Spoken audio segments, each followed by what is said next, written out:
Hi, this is Eric from Longbox Review at longboxreview.wordpress.com. And I have today with me a very special guest, someone I haven't talked to in over a year on the podcast, the Longbox Review special media correspondent, Greg. Greg, how are you? I'm good. How are you? Very good, very good. I'm so glad to have you back on the show. Thank you. As longtime listeners of the show will remember, Greg was on episode 26 back in June of 2012, where we got together and talked the Avengers movie, the new Avengers movie at that time. And then we talked for another hour about the various TV shows that we like and geek out about. And unfortunately, no one got to hear that because my recording skills failed. And we didn't record that audio. Anyway, so Greg is back again today to talk movies and TV with me that are comic book related. So, Greg, why don't you tell the fine folks out there where they can find you on the interwebs? Well, got a few different places. I have a couple of t-shirt companies. One is toxiccotton.com and the other one is covermescreenprinting.com. And Toxic Cotton is basically my own shirt brand. It's kind of comic book meets heavy metal, that kind of thing. And then Cover Me is what I use to do other people's shirt designs. So if it's a branding kind of situation for a larger company, or even some smaller stuff for bands or whatever they're looking to do, I can design their shirts and make them for them. And then with just some of my regular artwork for other things that I do, there's also stoutstudios.com. Yeah, and people should really check out all the sites, but especially if you're interested in artistic endeavors. Greg has some really cool things posted at the Stout Studios website too.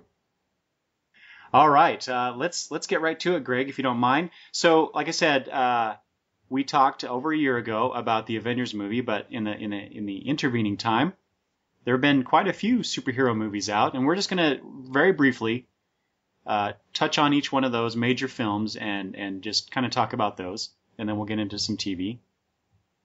So after the Avengers movie came the Amazing Spider-Man, the quote unquote reboot of Spider-Man with what's his name, Andrew Garfield.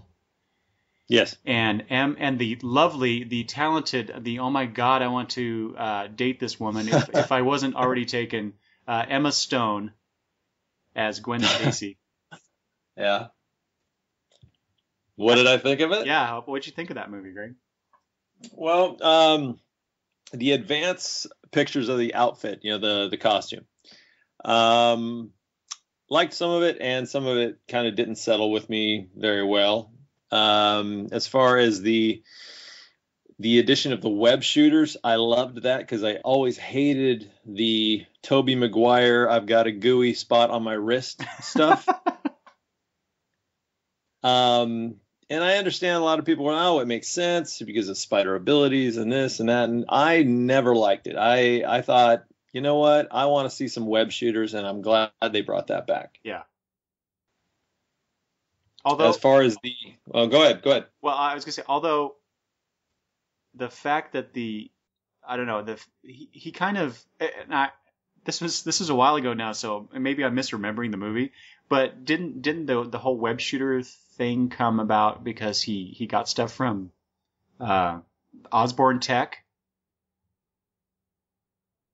I think, again, it's been a while since I've seen it, but yes, I do believe so. Yeah. So I guess just as a purist, Spider-Man purist, that always kind of bugged me because it wasn't Peter that came. I mean, he put it all together, but the whole the spider silk, that technology came from Osborne Tech. Or I keep saying that. I don't know if that's even what they called it in the movie, but it came from the Osborne technology. But it was just a minor thing. I'm just being a stupid fanboy there, but. For me, it was none of that really had a problem with that at all. What I did have a problem with Now, granted, I liked the earlier Spider-Man movies to an extent, but Tobey Maguire, and I realized I read the old Ditko stuff, and I know Spider-Man Peter Parker was a major nerd, and that was the attraction of it, was he could be a super guy and be a nerd and whatnot. But Tobey was almost too much of a wuss when he was Peter. In my opinion, he was so just milk toast, if anybody knows what that means of these days and ages. He just seems too wimpy, but Andrew Garfield seems too cool. Yeah. Yeah. The cool hair, the skateboard, let's make Peter cool so everybody likes him, and then he's even cooler as Spider-Man. To me, that was a little too far. I think they could have met in the middle a little bit. Yeah. Although I will have to disagree with you, because I think Tobey Maguire, he made a perfect Peter Parker. Yeah. For the very reasons that you say you don't like him. Well, I like Tobey Maguire. I just liked him in other roles better. Oh, sure. So. Yeah, he definitely. I don't know. I haven't read a lot of stuff, interviews and whatnot with Tobey Maguire, but it seems like to me that he, I don't know, didn't. I'm not saying he didn't do a good job, but it seemed like he didn't really put all of his acting chops into that role, and maybe that was the direction. I don't know, but I will agree that maybe he wasn't totally the right person for that role. But I'm not saying Andrew Garfield is. Yeah. Well, and I think the part with, I understand he's worshiping Mary Jane from afar and all that, but the big, just open, moony eyes and how, I don't know, he just came off way too, it's hard for me to describe, basically. He just seemed too he didn't have the kind of charisma I was looking for, Mm-hmm. Even if you're shy and you're, not the captain of the football team, Flash Thompson kind of guy, it just felt like he was a little too, just a little too wimpy even to be Peter Parker. Mm. All right, but more importantly, let's turn it back around to Amazing Spider-Man, though. As far as the new one, again, I thought the chemistry between him and Emma Stone was great. I thought she was a great Gwen Stacy. Yes, she was. I liked Captain Stacy. I felt he was a little younger than he was in the comics, but that didn't bother me. Yeah. As far as the Lizard, again, I thought the movie was okay. I wouldn't give it an A. The Lizard thing was all right. As far as the design of the character itself, I would have liked to seen a little different character design on the head, especially the fact that it was a little too round. I know this is nitpicky, but I was hoping more a little lizardy. Mm-hmm. Maybe extending the face a little bit, extending the top of the head a little bit, something just, even a little minute kind of change would have made a little difference for me. It felt a little too human-esque. If you're going to go the whole way and have the big claws and the tail and that whole thing, then let's push it a little bit further in the face as well. Yeah. I would not give this movie an A, definitely. In fact, I'd probably give it like a C+, but I'd give Emma Stone an A-. Yeah, but are you judging on the? Is your view a little tainted, Eric? Is what I'm asking. Is it? Yes. But what does that matter? Kind of like your Buffy reviews for Sarah Michelle Gellar. Yes. Don't know if you can actually be unbiased. Have exactly. Yeah. Have a fair review on her. Well, I'm just glad that in the we'll talk about this in a little bit, but I'm glad that Emma Stone will be returning as Gwen Stacy. I just hope that they don't follow the comic book route of Gwen Stacy too soon in the movie series. Oh, I don't know, man. I know. I'd hate to see her not be in the third one. What? Well, look at her clothes in some of the shots that they've released, and those clothes look real familiar. Oh, don't. Okay, let's move on. I don't want to think about this. Uh, let's go to Dark Knight Returns, the conclusion of the Okay. Christopher Nolan epic. What'd you think? You and I have talked about this. Every time that a movie comes out, you and I are messaging back and forth over our phones. But so we've discussed this. But Yep. You recall that I thought the second movie, I was a bit disappointed with it.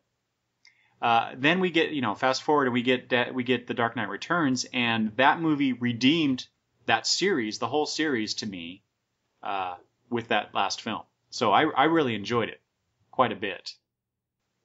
See, I loved the second movie, and the third one was less so for me. Okay. First of all, with the Heath Ledger Joker, was incredible, and that was a big selling point for me. I don't think that the Bane character held quite as much interest or terror of what is going to happen in the movie for me. I think I didn't have a problem with the mask and all that. Having a big luchador kind of mask, I don't know that if that that would have really worked for the film. So I understand why they did what they did, but some basic things took me out of it. I was really into it until Batman broke his back, and then he ended up in that prison on the other side of the world, and miraculously he hangs from a rope, and your back is fixed, and you can climb up this wall to freedom. Hey, I'm a comic fan, and I will buy a lot of crap that goes on just because I want to, but some of it, there's moments that just pull you out, and that pulled me out of it. It was kind of like, yep, okay. Yep. I actually would agree with you about that. Yeah, I that whole scene, I was sitting there in the movie thinking, oh, come on. And just like you, it's like, well, yeah, there's a lot of suspension of disbelief that you just have to accept, right? But Sure. Considering that the Nolan films is basically Batman in the real world, that's the premise. Yeah. That's how they presented it. So yeah, Yep. once you get to that, it's like, oh, really? So there really is this movie was a bit more comic booky, if you will, than perhaps the others. But then again, Batman has all this tech that, really doesn't exist. But the way they present it, it feels like it could. There's all kinds of tech in a lot of movies, Iron Man and all this. We'll get into that, I'm sure. But the way it's presented feels like, oh, wow, that could happen. And for something as basic as breaking your back, if he was in the Bat Cave and there was some other kind of thing that helped him recover whatever injections or something, then okay, maybe you could almost pass that by. But hey, I'm in a dirt cave hanging from a rope. That's going to fix me. And I go to a chiropractor, dude. So I understand that popping your back is fantastic, but I don't think it's going to fix everything, is what I'm saying. Yeah. No, I agree. I agree with you. And I know a lot of people had a problem with the flying off with the explosion and how is he going to make it. I didn't have that big of a problem with that part. Yeah, I didn't either. What about what's her name? The actress who played Catwoman. I'm blanking on her name now. Oh, Anne Hathaway. Yes. What did you think of her? Because there was a lot of, I guess, negative feedback about her being cast in that role and her performance in that role. I'm just not a big Anne Hathaway fan. I've seen some other movies that she's been in, and she's kind of a hit and miss with me. I think when she tries to be sexy, she comes off trying to be sexy instead of just actually being that. It doesn't feel natural to me.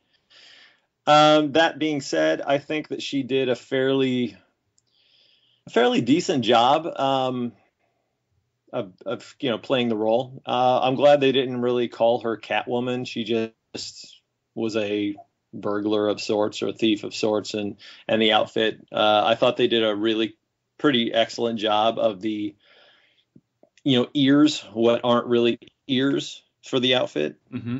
I thought that was really good design.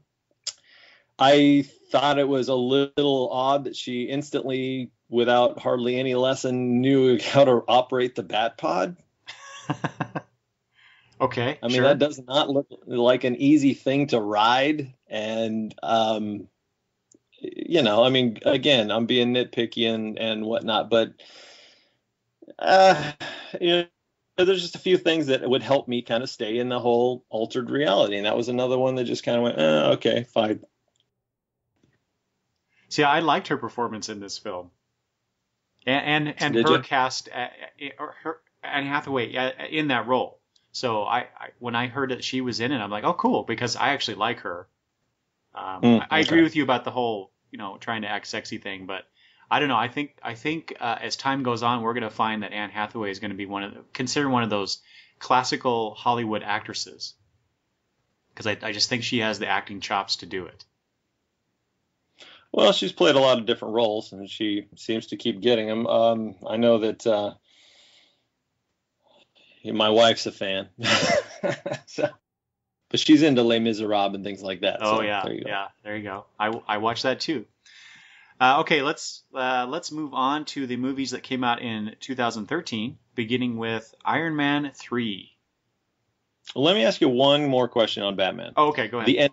The ending where Bruce and Selina are sitting at the cafe, and Alfred's there and sees them, and that whole thing.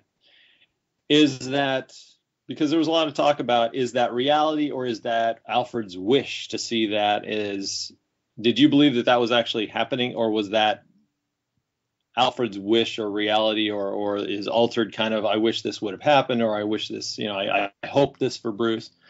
Was he actually witnessing it, or was it in his mind? I think it was the former. I think it was a nice that it actually happened, and that it was a nice touch or callback to his speech to Bruce earlier in the film.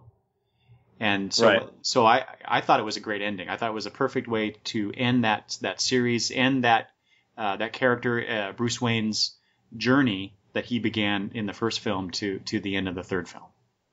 Okay. Well, how did you feel about Robin finding the Bat and all that? It was a nice little touch, I guess. That the legacy continues, even if we don't actually get to see that in future films.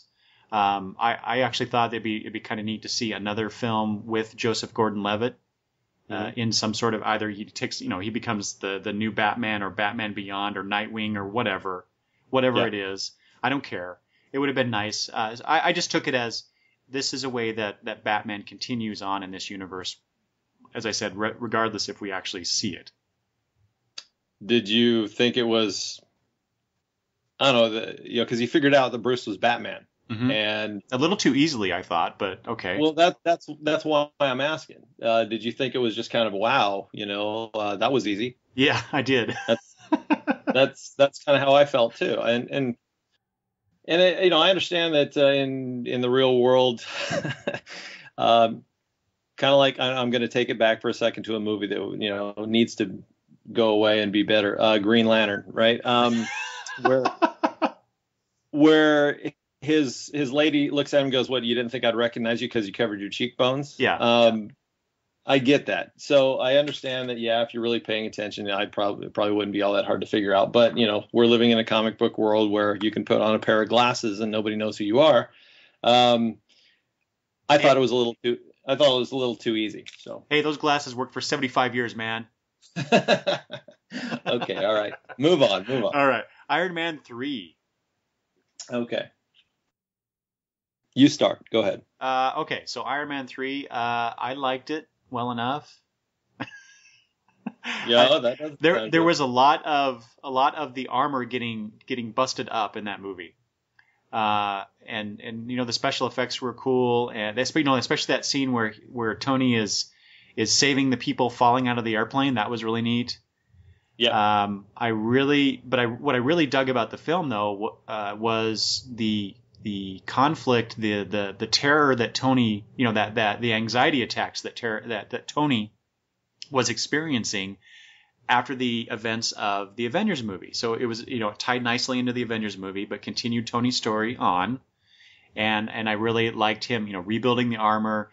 The bit with the kid was, maybe a little too syrupy, but at the same time, it was undercut just enough by Tony's acerbic wit that it wasn't too what was the after school specialty. Yeah, yeah. So I liked it enough. What about you? I liked it. I thought, obviously I'm still a fan of the first one. I didn't hate the second one like everybody did, and the third one I thought the third one was good because I mean they turned up the action in the end. And I did like the fact that Tony is having some issues after experiencing what he experienced in the Avengers movie. I mean, flying into space, aliens, all this kind of stuff. It is interesting to see somebody, instead of just shaking it off like, ooh, I'm a superhero, it was no big deal, actually having a reaction to it was great. But I do think that a lot of that, the part where he wasn't Iron Man and the part where he's interacting with the kid, and I didn't mind the kid, but I thought it lasted too long. They could have done a little less of that because I found myself in the film going, okay, I'm ready for Iron Man again. Let's get a suit on. Yeah. I love all the different aspects of Iron Man, all the different suits. Seeing the Hulk Buster suit was cool for me, even though it didn't last long. And seeing some different versions was very cool. How they treated the Mandarin, though, hated it. Oh, see, that was the best part to me. Hated it. That was awesome. The Mandarin is a bad guy. Yeah, I know. Have him be an actor. That just pissed me off. Played brilliantly by what was his name? By that actor. Played brilliantly by the actor. Right? What? Ben Kingsley. Yes. Yeah. I loved it. I mean, he's a fantastic actor. He couldn't have been better. I get that, but it took Iron Man's, one of Iron Man's most evil villains and reduced him to a puppet, to an actor, and he had a fearsome kind of presence in the beginning, and I'm going to get you no matter where you're at kind of situation. That was great. I thought I'm going to love this. I'm going to love this. And then when it turned out to be what it turned out to be, I was disappointed. It did. Yeah. And I also have a fundamental problem with the fact that I know Tony's arrogant and he's pissed off and he throws his address out there. Come get me. This is where I live. Okay, fine. The fact that you have 50 different Iron Man suits all on your remote control command and a chopper comes in and blows your house to shit. You telling me you couldn't send out at least, 3 Iron Man outfits to blow that copter out of the... Now, just a minute. He was too preoccupied in saving Pepper in that really cool scene. Jesus. When the pieces of armor fly off of him and onto her. That was cool. That was awesome. Visually fantastic. And I'm saying, I actually, story-wise, and the fact that his armor jumped over to her to protect her, I thought that aspect was great. What I didn't think was great was the first thing I would have done if I was Iron Man was blow the shit out of the copter. If you've got all these Iron Men that are ready on your remote control, it just feels like, all right, that seemed to be a basic thing, a basic plot that, if I was the guy, that's what I would have done. So that aspect bothered me. I thought, again, visually, the thing was fantastic. When his house got blown to pieces and falling down into the ocean and him getting drugged down into the water, all of that, great. Very, very cool. But that part bothered me. So, what about the actual villain of the movie and the whole bringing in the extremist stuff? Because that ties into Agents of S.H.I.E.L.D. when we get to that. Right. I read the Extremis storyline and saw the motion comic thing later on Netflix, and I liked the Extremis aspect. It was a little something different. Not your typical just one bad guy thing. The fact that it affected many, and I thought that the lead actor that played the main dude, I thought he did a good job. He had an evil presence. He made me feel like, okay, this is a bad guy, much more so than the Mandarin. All right, fair enough. I thought there was a point where him switching from outfit to outfit to outfit in the end got a little too much. Yeah, I'd agree with that too. But again, visually and seeing the different outfits was cool for me, because over the years, seeing the different sets of armor that he has used, whether it's a stealth armor, a Hulk Buster armor, or what have you, for me as a fan, I thought that was cool. Okay. Anything else, Greg, on Iron Man 3? No. So at the end, you see the little title card there that said Tony Stark will return, and of course we know he's going to be in the next Avengers movie. But are we going to see any more Iron Man movies? Oh, and more importantly, do we want to? Well, Robert Downey Jr., there's been some negotiation about that. There was talk about whether he was going to do it or how much money he was going to make. And he's already been locked into Avengers 2, so we're good on that one. I don't know that we need another Iron Man movie yet. I think it could actually be good for us to not have one for a little while if it's going to happen. And I don't think if they can't get him to do it, I wouldn't throw anybody else in the armor. So you wouldn't want to see like a War Machine movie? No, I wouldn't. Yeah, me either. I don't think it's that interesting. The character, what made Iron Man so cool, not only was the outfit, but was Robert Downey Jr. Yeah. So you couldn't have cast it any better than that. He was brilliant. Okay, let's go to the next one for 2013, which is the one that I, of course, was most looking forward to, and that is Man of Steel from DC. Yeah. I know you're a big Superman fan. I know. Yeah. So, oh my God, the trailers and the preview videos that they were releasing up to the release of the movie. Oh my God, I was so excited to see this movie, and so wary that it would suck, and I got a little bit of both, I think, out of this movie. Because there were bits about Man of Steel that were totally awesome, and this is what Superman should be like on film, and then there were other bits. Yeah. Well, tell me what you thought was awesome first. Well, I liked the scenes with Clark and his parents, especially with Jonathan Kent, played by Kevin Costner. Well, that scene, where Clark saves the school bus, and then they're having that conversation afterwards, and Clark says, "Should I have let them die?" Basically, right? And Jonathan's like, "I don't know, maybe." And I know a lot of fans out there thought that was just totally wrong. And I agree. On one hand, I agree with them. That's not what Superman should be about. But then again, he's a teenager. He's a teenage boy. And Jonathan is just trying to protect his son, and you and I are both fathers, and I would feel the same way, I think. Now, I wouldn't want other kids to die if my child had the ability to stop it, but at the same time, if I'm so concerned about my child being hurt or taken away from me or whatever, I don't know.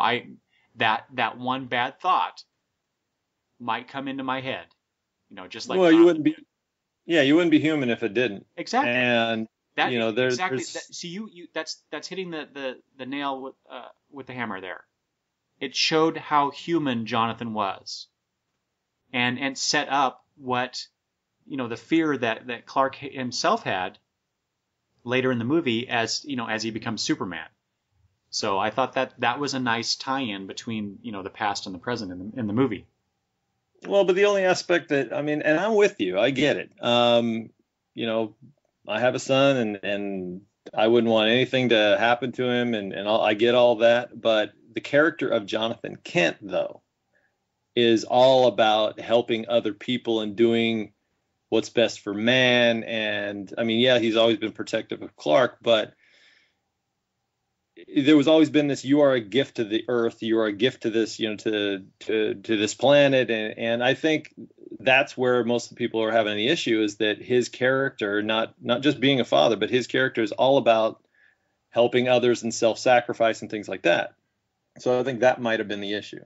Well, I think perhaps a bit I see what you're saying, and I agree with you too about that viewpoint. But I think perhaps people are looking at the previous Superman films and how Jonathan Kent was portrayed and unfairly comparing the two characters. These are different interpretations of Jonathan Kent. That's true. So That's true.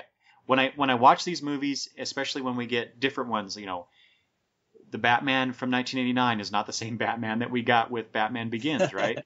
So this Superman is not Christopher Reeve's Superman, and it's not George Reeves' Superman. You go back and back and back to all the interpretations of these characters. But so when I go into a movie, I'm looking at what they are showing me for this movie, for this version of these characters, and seeing if the characters ring true within the confines they've set up. And I think that I thought they did a pretty good job, especially with Jonathan Kent. No, I really like Kevin Costner. I've always liked him, and I think he's gotten a bum rap in a lot of movies. And I thought it was a good choice. I was actually excited when I saw the trailer that he was in it. I do have a problem though with his death. Oh yeah.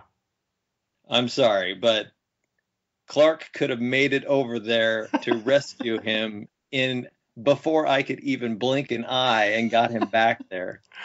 But then he would have exposed himself. Oh, bullshit. Sorry, listeners. Yes, I'm sorry. The guy can move fast. Boom. He'd have been over there, grabbed him, been back before anybody. With all the chaos of the tornado and everything going on, people would have just gone, oh, wow.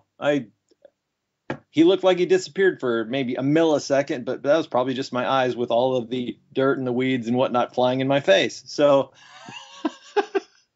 nobody would have questioned it, I don't think. He could have saved his dad in a millisecond. And to just stand there and have him wave you off because, I saved the dog. That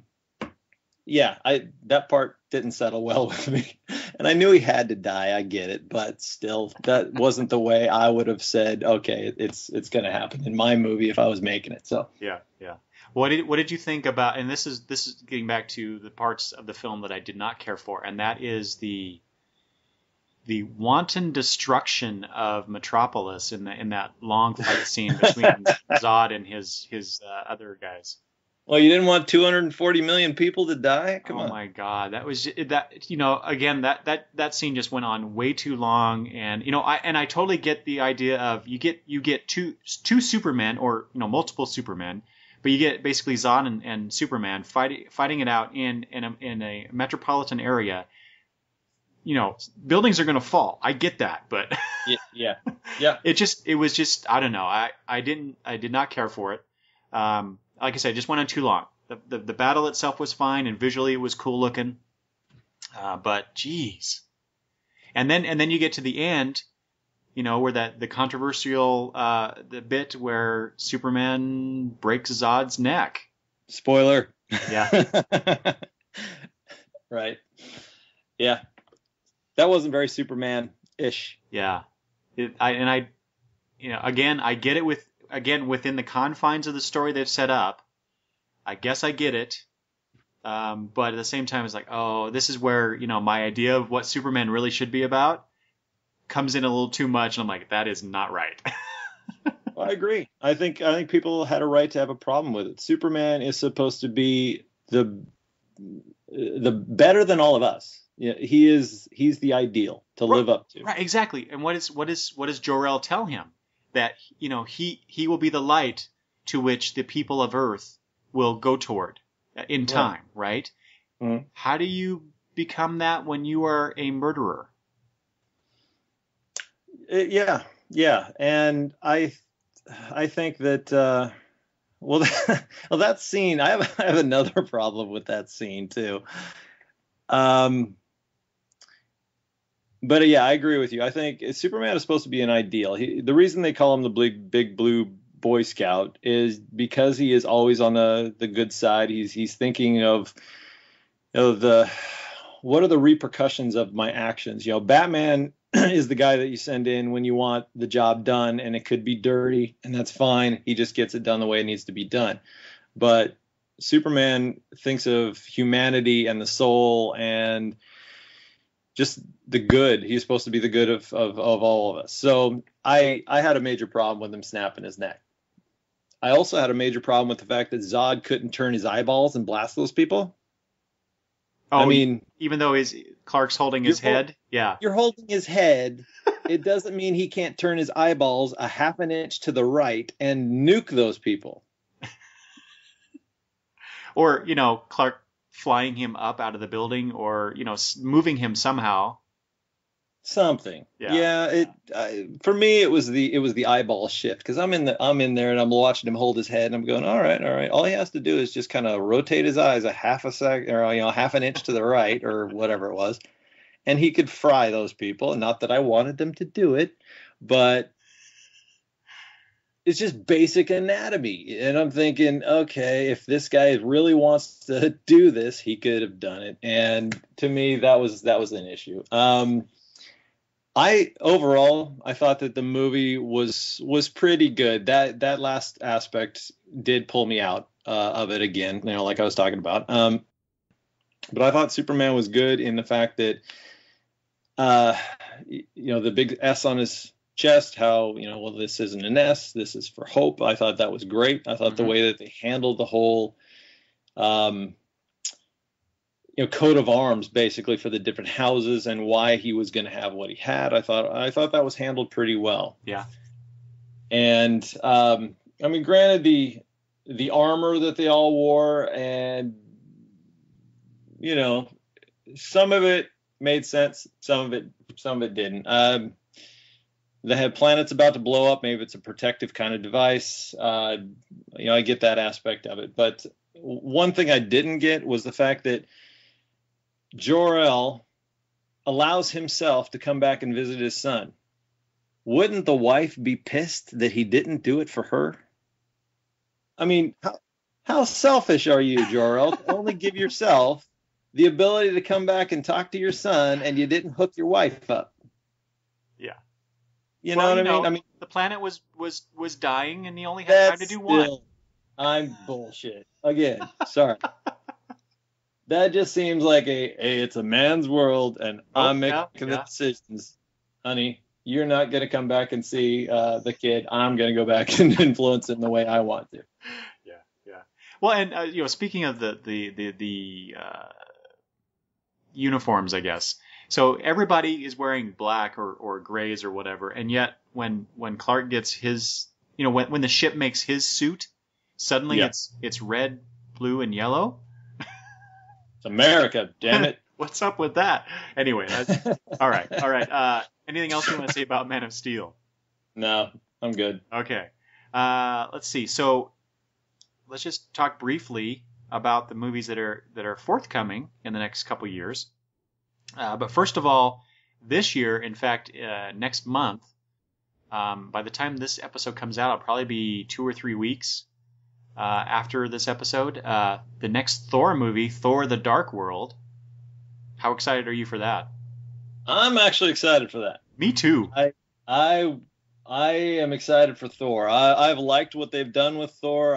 I think the acting has been great. I'm glad to see Loki's in it again, because I think he was awesome. Oh, speaking of that, did you hear that? And I haven't confirmed this, but I read something online real quick about how they were shooting extra scenes featuring Loki because of the response from the fans with the character. Oh, so they're increasing his part based onto the fan aspect? Okay. I think he was great. I think I don't want it all to be about Loki, because that's going to be a rehash. Yeah.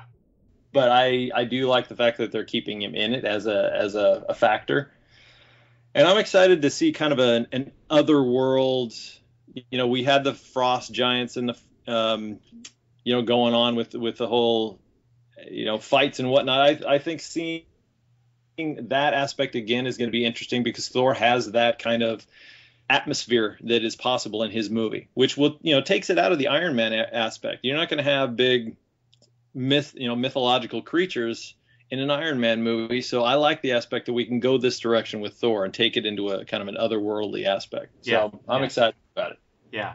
And the preview they've been showing recently, every time I see it, it's just like, wow, this looks epic. Yeah, absolutely. And I think Hemsworth has done a great job with Thor too. Yeah, and I'm actually looking forward to the female lead. Man, I'm stuck with names today. Oh yeah. Oh, come on! Now you're doing it to me. Yeah, sorry. Queen Amidala from the Star Wars movies. Oh no, I wasn't talking about her. I was talking about his group of buddies. Oh, you mean Sif? Yeah, there you go. Okay, no, I was talking about his love interest, Jane Foster. Oh, nah. Whose actress's name I can't remember. I like her. Natalie Portman. Natalie Portman, thank you. Yeah. You don't like her? I thought you were talking about Sif. I'm looking forward to all of Thor's. Oh yeah. Buddies.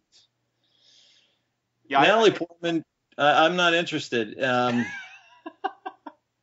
I'm sorry. She feels like an add-on. Like we got to tie her in somehow. Yeah, but she is going to be the audience's viewpoint when we go to Asgard and these otherworldly aspects that you were talking about. So she's important from a narrative standpoint. I get that, but and I like her. She's cute. Lord, oh please, dude, you are so in love with some of these people. I liked her in the first movie. In this one, I feel like, okay, we're trying to tie in some stuff and bring her along for the ride. Again, I may be completely wrong because all I've seen is a trailer. So, but at first glance, it kind of feels like she doesn't belong in this one. It should be, Thor off doing his thing, kicking ass. Okay, let's go to the movies that are scheduled to come out in 2014. Captain America. I'm just going to list them off, and then we can talk about them as a group. Captain America, the next Amazing Spider-Man movie, and this is the one I'm most looking forward to. X-Men: Days of Future Past, and also Guardians of the Galaxy. Well, which one do you want to go on first? Whatever one you want to touch on. I don't have a whole lot of input on Guardians of the Galaxy because I've only, I've seen them in some of the comics that I've read, but I am not that excited about this. I'm really not. I've seen, oh, wow, we cast this guy as the raccoon. Who cares? Okay. I'm hoping it's going to be great. Because, I'm a fan of, let's just get as many really good representational, fantastic stories, great visuals of comics out there so people can see that it is a viable medium and this is where so many of the great stories are coming from. That's fantastic, and I hope more and more happen. But I think it's a major risk for them to pull out this kind of thing where somebody who is, like myself, has read a lot of comics isn't even that excited about it. Mm-hmm. And that's just my opinion. But I know a lot of people are. I'm not. Yeah, it is a really bizarre choice, I think, on Marvel's part. And they're taking a huge risk by developing this movie. But at the same time, now, what you said about Guardians of the Galaxy from your viewpoint, I'm a big fan of the original Guardians of the Galaxy. So the characters that we're going to see in the movie are not the originals. They're the newer incarnation of this team, if you will. Right. But the concept is still cool. And so I'm looking forward to it. But I'm scratching my head at the same time as to why they decided to go with this. But at least they're trying to expand their cinematic universe beyond, Iron Man, Captain America, Spider-Man, and Thor. Oh, I want them to. I mean, they've got such a catalog. that they should expand their. I think it's great the way they're taking a lot of different media and trying to expand in different areas. I think that's a fantastic thing to do. I just think they could have picked a different property. Yeah, yeah, and well, and I didn't put this on the list to talk about, but I'm just going to throw it out. They're also going to come out with an Ant-Man movie. Yeah, I'm a little worried about that too. That's like, wow, that's interesting. Well, but they've been talking about that for years. I mean, Sure. even before Avengers and all, came out, they had it in the pipeline. It just never got made. And if you're going to be Ant-Man, and I hear aspects of Ant-Man, and then you've got Goliath, and you've got Giant Man, and all these aspects of Pym. I can see where visually it would be very cool, but again, yeah, I'm curious. I'm curious how they're going to work it out. But yet, hey, when they came out with Iron Man, I was a fan of Iron Man, and most people didn't know who the heck he was until it became a big deal. So you never know. That's true. Yeah, I agree. Captain America, that's one that I enjoyed the first one, but it wasn't my favorite of the movies that have been coming out from Marvel. So it's like I'll watch it, but I don't have any grand expectations about it. You know what? During that summer where Cap came out, that was one of my favorite superhero movies of the summer. Yeah, I thought they did an amazing job, and I was not a fan of having an actor who'd already played Johnny Storm in another Marvel movie to be Captain America. That didn't settle well with me because I thought, all right, I'm already loving you as Johnny Storm. Yeah. Not that the Fantastic Four movies didn't have major problems, but I thought he was a great Johnny Storm. And to put him as Cap was like, I'm already believing you as this other guy. Let's not, but he did a great job. And I thought the way they handled it, again, it was the whole suspension of disbelief. Being in that world, it made me believe that world existed. Mm-hmm. That's true. Whether and granted, yes, it's Nazis and so much actual reference to we can tie this into real life. But then you throw in the skull and you throw in the Tesseract, you throw in all this technology and things. It was believable. It kept me in it. And I'm actually looking forward to the whole Winter Soldier thing with Bucky and whatnot. And I was one for a long time, because everybody talks about how nobody's death mattered and Bucky stayed dead for so long. And I was thinking, God, let's just at least leave him alone. But then they came back with the Winter Soldier thing and did a decent job with it. So I'm looking forward to it. I think it's going to be good. And what about the next Spider-Man movie? I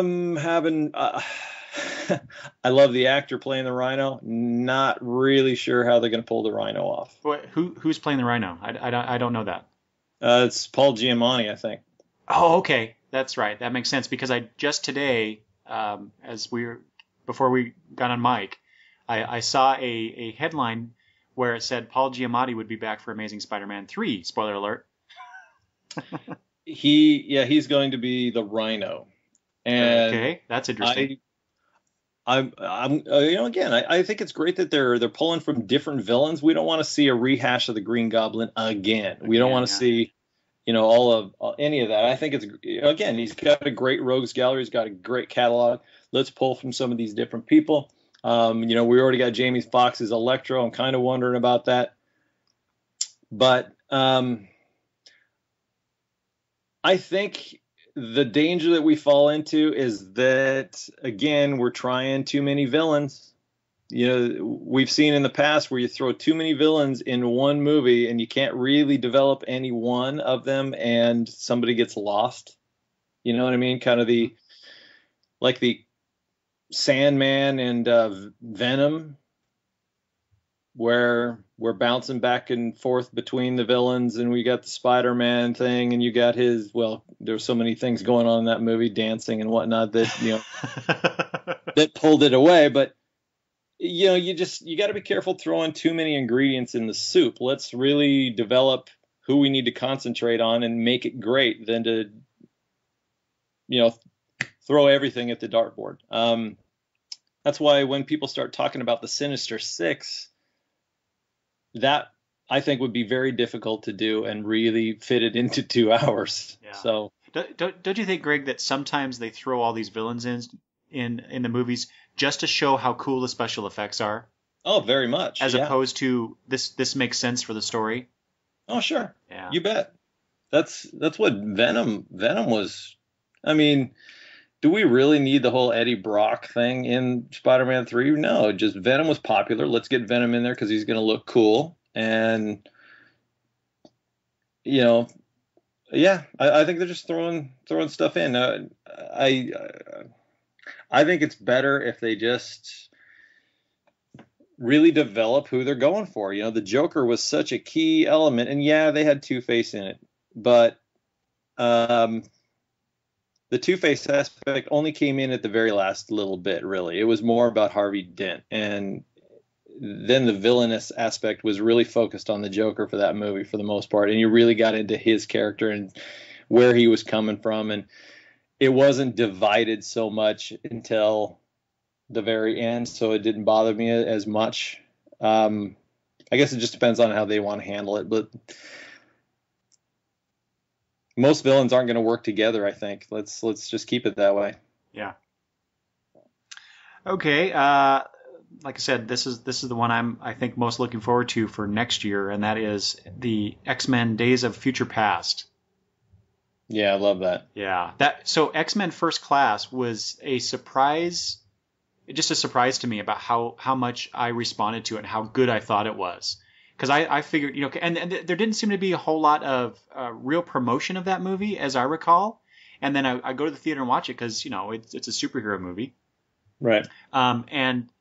And it was, I was blown away by it. So to have them, do a, quote unquote sequel, but continue the X-Men storyline because you've got Patrick Stewart back and Ian McKellen in the movie, to tie into the previous set of X-Men films, along with some of the actors from the First Class movie, and doing the iconic Days of Future Past storyline from the X-Men comics. It's blowing my mind.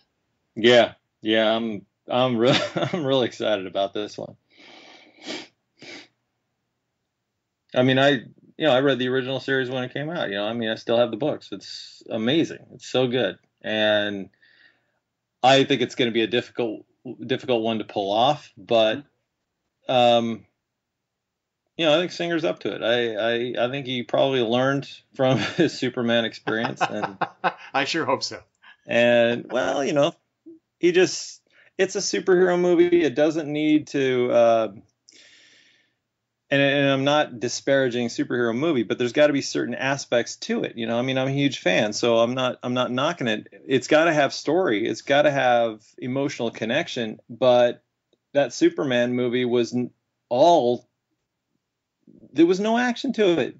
There's got to be something to it. There's got to be something that gets you up out of your seat and want to yell at the screen and go, yeah, and that Superman movie was just drug on and on. It was more of a soap opera than it was a action movie. Yeah. So with this, with the storyline of the Sentinels and the, time travel, all this kind of stuff, I'm thinking it's going to be amazing. I can't wait. Wait.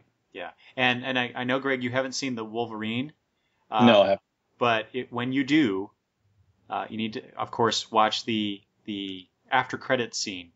Oh, of course. Because it I don't know if it ties in. Well, I guess it does. I'm assuming it does. It ties into that X-Men movie. So. Yeah, I was looking forward to getting out there, but parental responsibilities prohibited me from doing so. Yeah, it's nice that my girls are old enough that I take them to the movies, and they also want to go watch these superhero movies with me, so it's really cool. That is very cool. I'm looking forward to when my son gets old enough to we can share in that. Yeah. I'm very jealous about that. By the way, anyway. So let's talk about the last two movies, and then we'll move into TV stuff. So 2015, we'll see the two big movies of that year, at least superhero-wise. We'll have the Man of Steel sequel, which is I think people are kind of calling it Superman versus Batman right now. I don't know what the official title is. I don't think they've announced it, but it'll be the Superman movie with Batman in it. And of course, there's the whole Ben Affleck aspect to it, which I don't care. I didn't have a problem with it. Nope.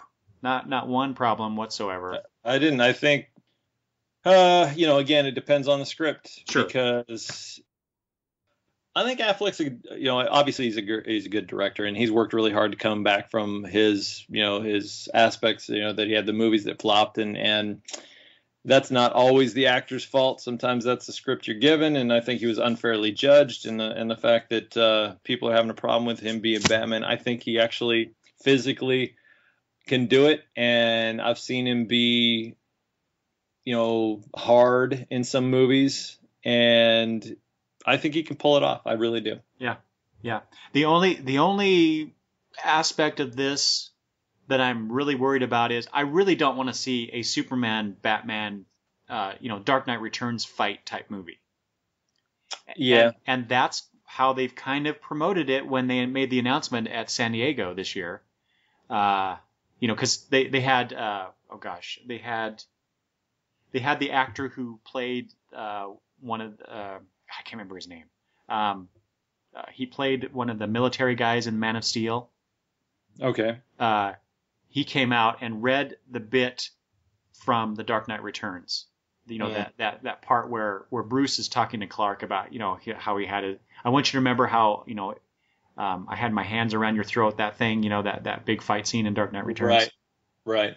And so the internet went apeshit about it, and understandably so. It's really cool. They're going to bring Super Batman into it. Although I kind of wish they would have done maybe one more just movie focusing on Superman. But I see, the idea, the thought is that Warner Brothers is moving the comic line into moving towards the Justice League movie sooner rather than later. Well, they got to catch up with Marvel. Yeah. Basically, this is a speed. Let's put it in overdrive and catch up with where Marvel is at because they've done it right. Yeah, exactly. So I'm a little worried about that because I actually like, I don't mind the two being a bit adversarial and having huge differences of opinion about how to approach, battling evil and all that kind of stuff. What I don't like is them being enemies. They should be should be allies, whether or not they agree with each other personally. That adds a nice character conflict dimension to it. But don't make it all about this fight between them. That's the only thing I ask about this movie. No, I agree. I don't think it's a fair fight. And I know for 20 years, the argument is, well, if Batman has time to prepare, then he is the ultimate strategist and bullshit. Superman would waste Batman. I'm sorry.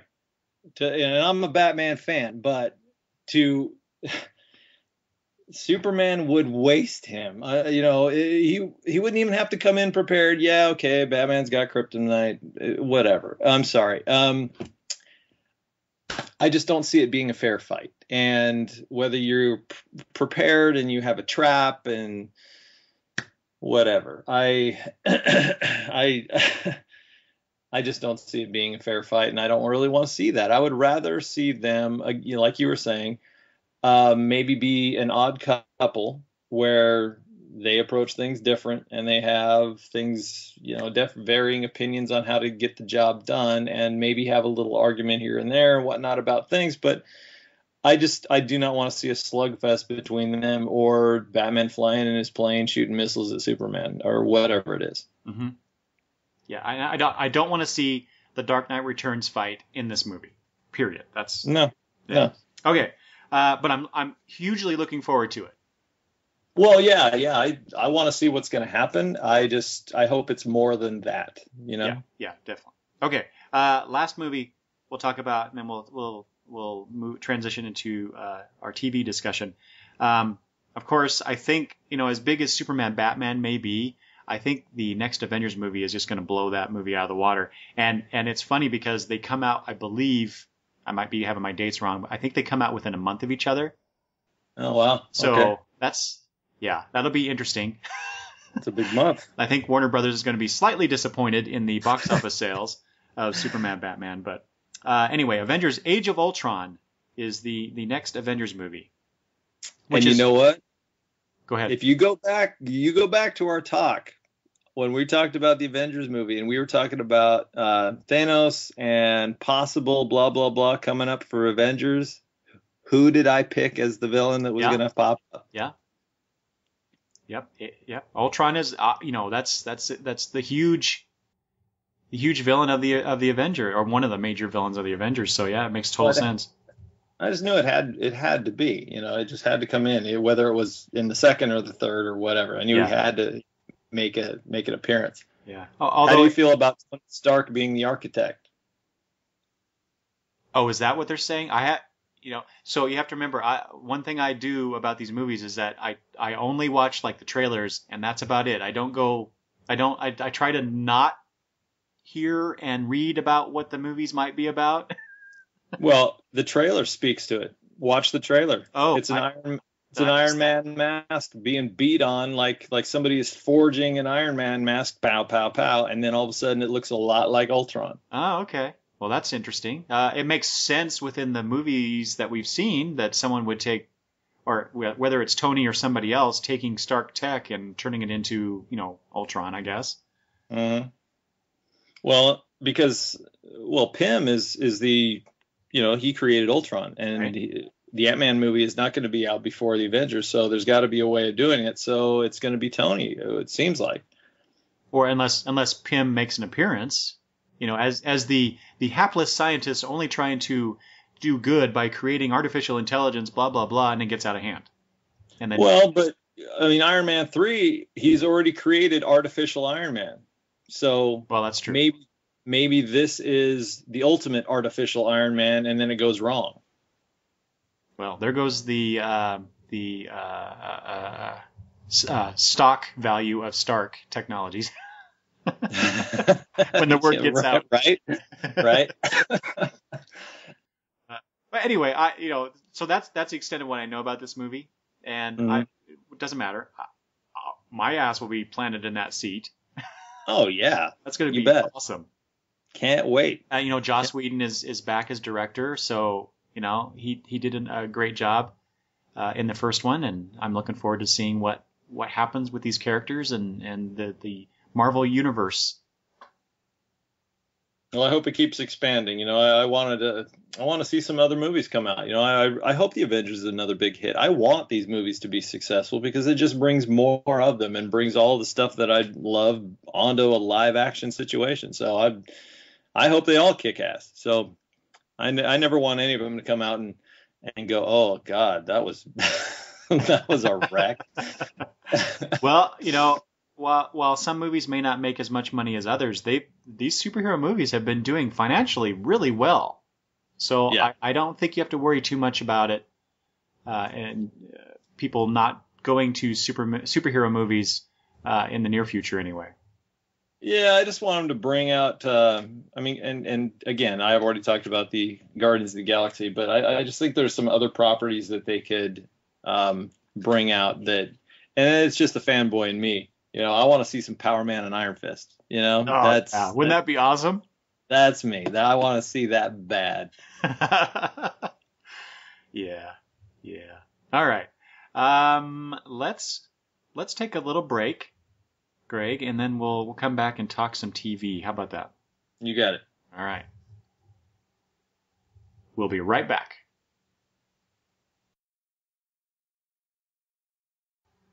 Okay, we are back, Greg and I, to continue our discussion of comics and other media.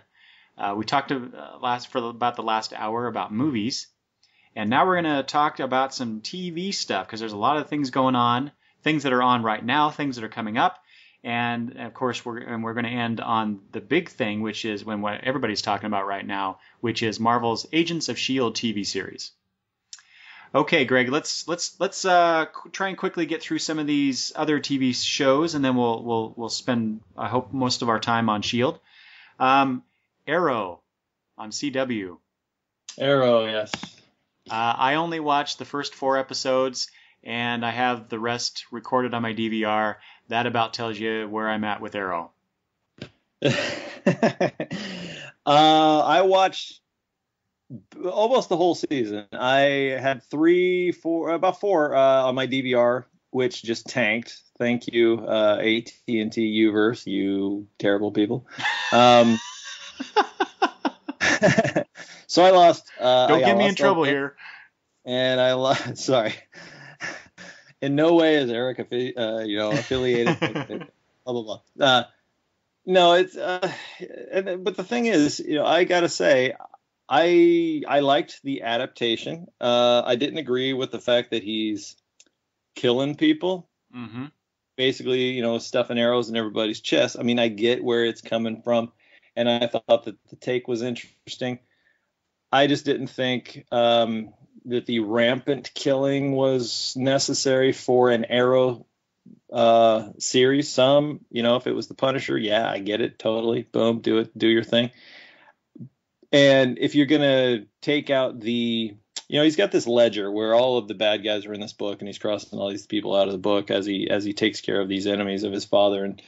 And those guys, okay, I get that. Kill them, take them out. That's one thing. But for some reason, I don't know why, it bothers me that he's stuffing arrows in every random guard's chest around the whatever facility he's breaking into. I don't know why that bothers me, and it doesn't bother me killing the big bad guy that he's supposed to be getting to. I know that I don't understand why that does, but to me, it's kind of like, all those innocent stormtroopers on the Death Star, That's right. They're just doing their job. They're clock punchers, and they get killed for it. All those technicians building, the electrician that's there trying to hook up, whatever he's hooking up. Yeah. The flashbacks are interesting in the fact that it takes you back to the island and you learn a little bit more, but there were aspects of that that I didn't understand, not that I didn't understand, that I didn't agree with. Some of his guys that are helping train him, they're living in this crashed hull of an airplane, and you're telling me that nobody found this thing? It's out in the middle. It's not like it's covered in camouflage or they're living under a tree or something. It's just this kind of crashed out hull of an airplane on this island, and they can just exist in this thing for a large part of this series, and nobody knows where they are, even though the whole island is being patrolled by all these enemy soldiers. That I didn't understand. I didn't really kind of agree with. I did like the aspect that Deathstroke was in it, because I loved just seeing that character. But I started to lose interest as the series started to go on, which is why I still had, 4 or 5, whatever it was, episodes on my DVR, same kind of thing. I just started it fell down my priority list of what I was watching. So, mm-hmm. Yeah, you mentioned the flashbacks, and granted, I only watched 4 episodes, but that was the most interesting part of that show to me. Not that I wanted them to do that all the time, but man, whenever they came up to the present, it was just so melodramatic, and the acting isn't that great, well, yeah, and it's really it's kind of cheesy in a way, and I totally agree with you about the him putting arrows into guys, just because they're the henchmen and they're attacking him. Does he really have to do that? I don't know. I still have the whole first season, and probably the new season has started, hasn't it? Yeah, I just actually got the first one recorded. Haven't watched it yet. I don't think I'm going to watch it. I think I'm just going to delete them all.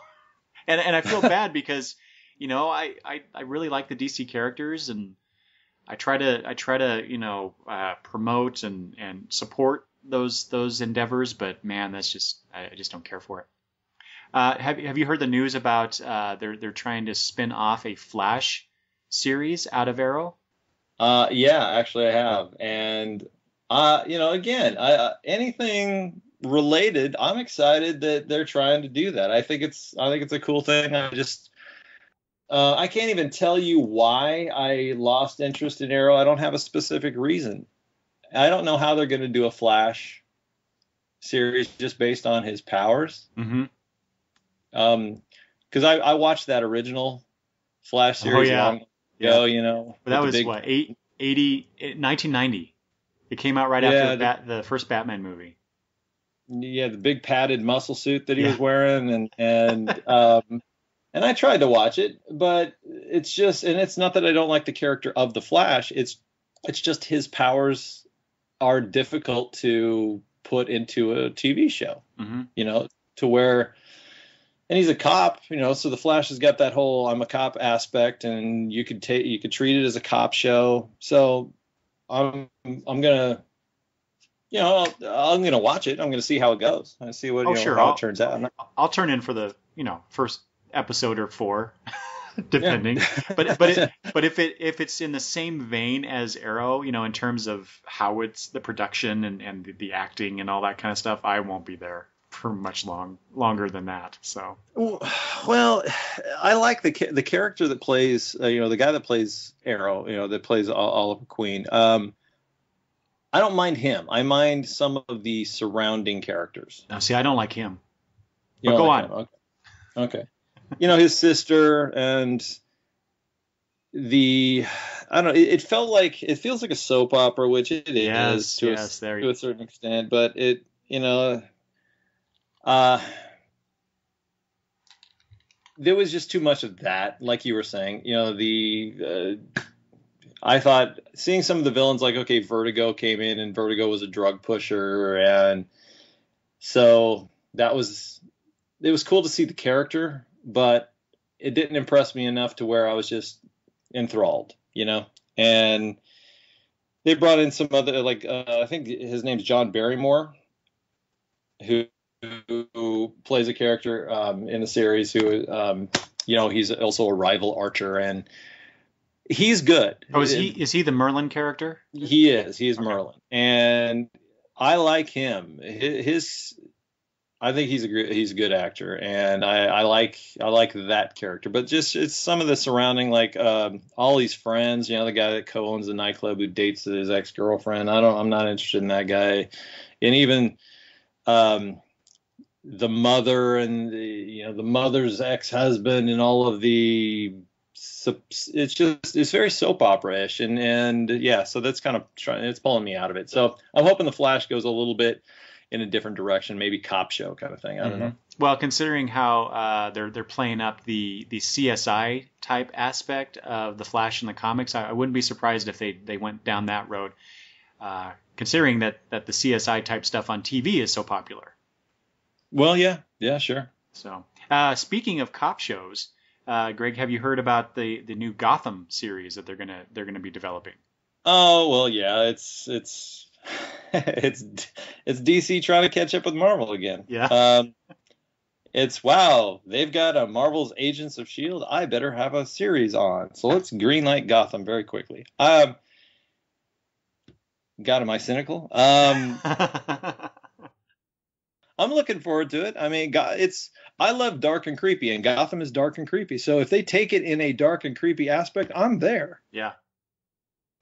I think the city is if they take it in the fact that you've got so many lunatics running around in this city, and if they use it that way, it could be so very cool. Like Arkham Asylum and all those weirdos going everywhere. I think it could be very cool if they do it right. Mm-hmm. And do you think that Batman should ever appear in the series? Yes. Really? I don't care if it's a shadow on a building. I don't think it should be a main character. I don't want to see Batman like, okay, let's follow Batman around like the Batman movie. Sure. What about so you said about seeing a shadow or something, or maybe seeing a guy in the costume, but maybe jumping off the roof after talking to Gordon perhaps.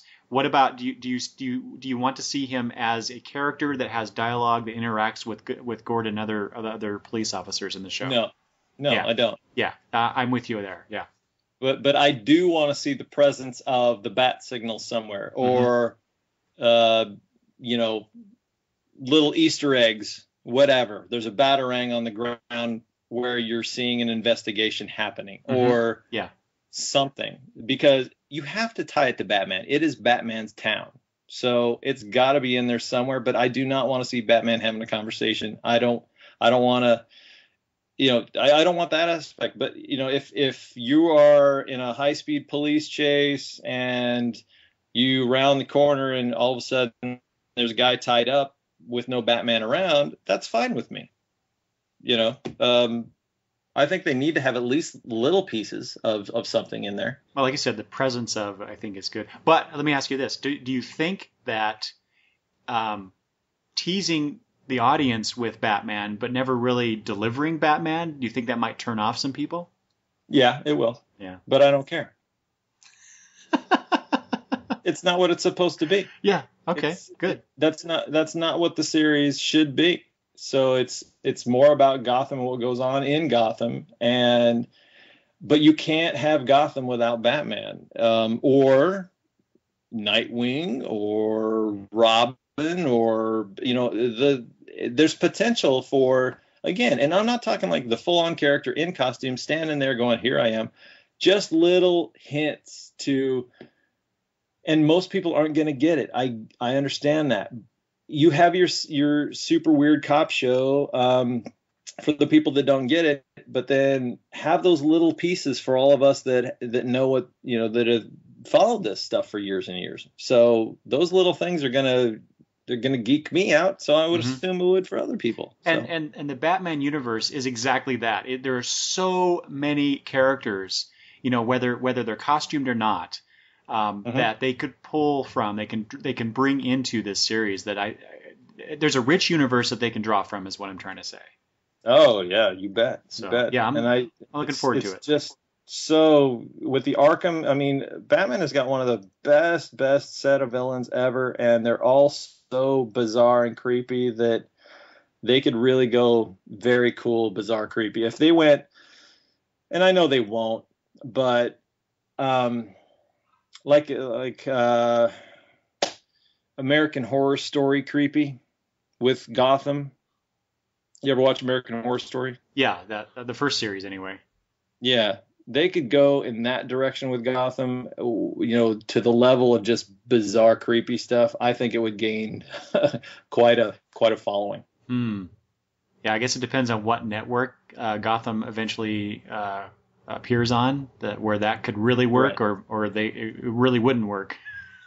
Well, chances are it's going to end up on ABC and whatever, Well, so probably not ABC, because that's owned by Disney. Well, sorry. Well, we'll get into that in a minute. Yeah. Just real quick, I wanted to mention they also are apparently developing a Constantine TV show. Yep. Based on the Hellblazer comics, which actually, again, if they do it right, this could be, talk about creepy.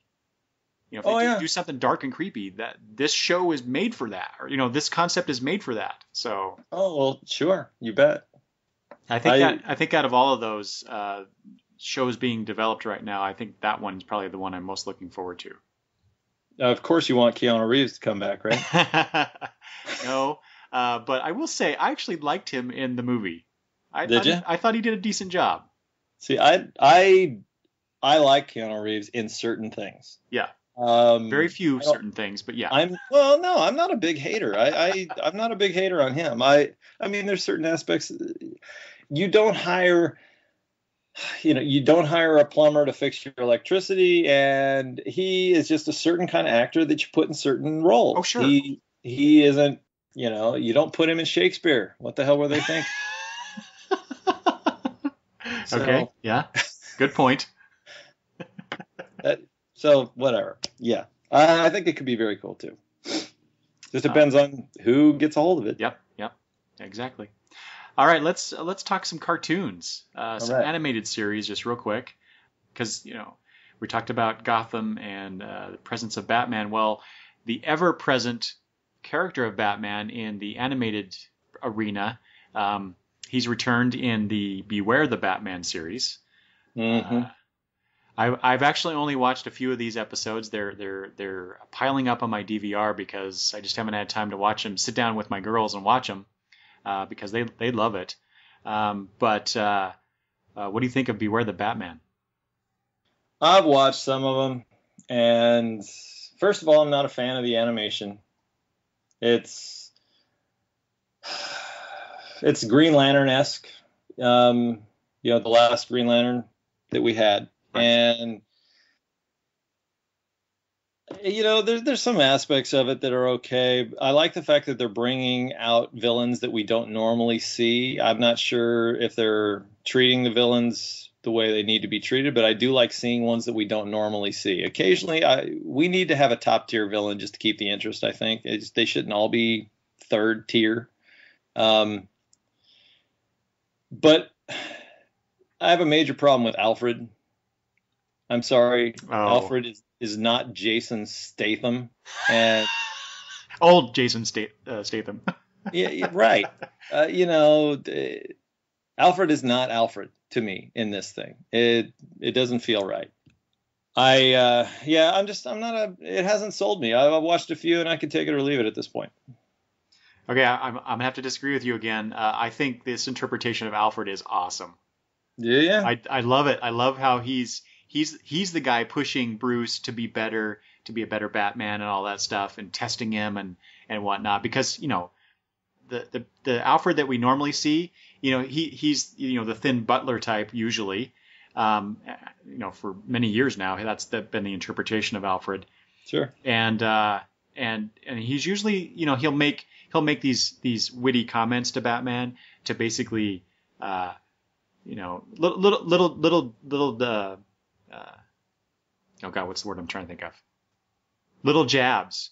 He Hmm. makes these little jabs about what Bruce is doing and the reasons why he's doing it. Maybe you should hang up the cowl. But that's kind of the gist of what he does sometimes. So it's kind of refreshing to see an Alfred that while he may still want the same result, that basically Bruce stopped doing this crazy stuff that he's doing, dressing up like a bat and going after people. Um, but by damn, he's going to help him if that's the path that Bruce is going to take. And I dig it. I think it's a really cool interpretation of Alfred. Okay. All right. Well, I mean, that's why we have different opinions, That's but right. that's okay. And did you read the Batman Earth One graphic novel that came out? I don't know what, a couple years ago, within the last year or two. I don't know that I have actually. So Alfred in that is kind of like that a little bit in that he has a military background and he helps Bruce a little bit. So there's a comic book connection, although it's not in continuity, but so that interpretation of Alfred was somewhat familiar to me going into this. So it wasn't like a big shock that we see this Alfred that we see. Okay. How do you feel about Katana being in it? To me, it's not the same Katana that I liked back in the day. Yeah. Granted, I haven't kept up with her lately. Again, I could take it or leave it. It's just not grabbing me. And I love Batman, but it's just it hasn't. I really don't care if I see it again. Yeah.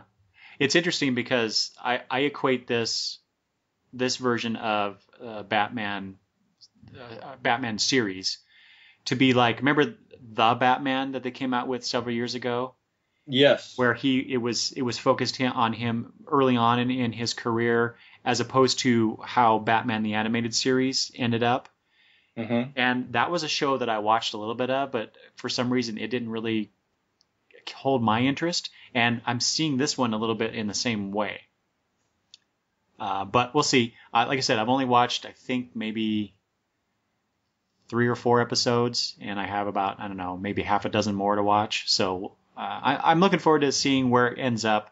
And like I said, my girls like watching it, so I'll keep watching it for the time being.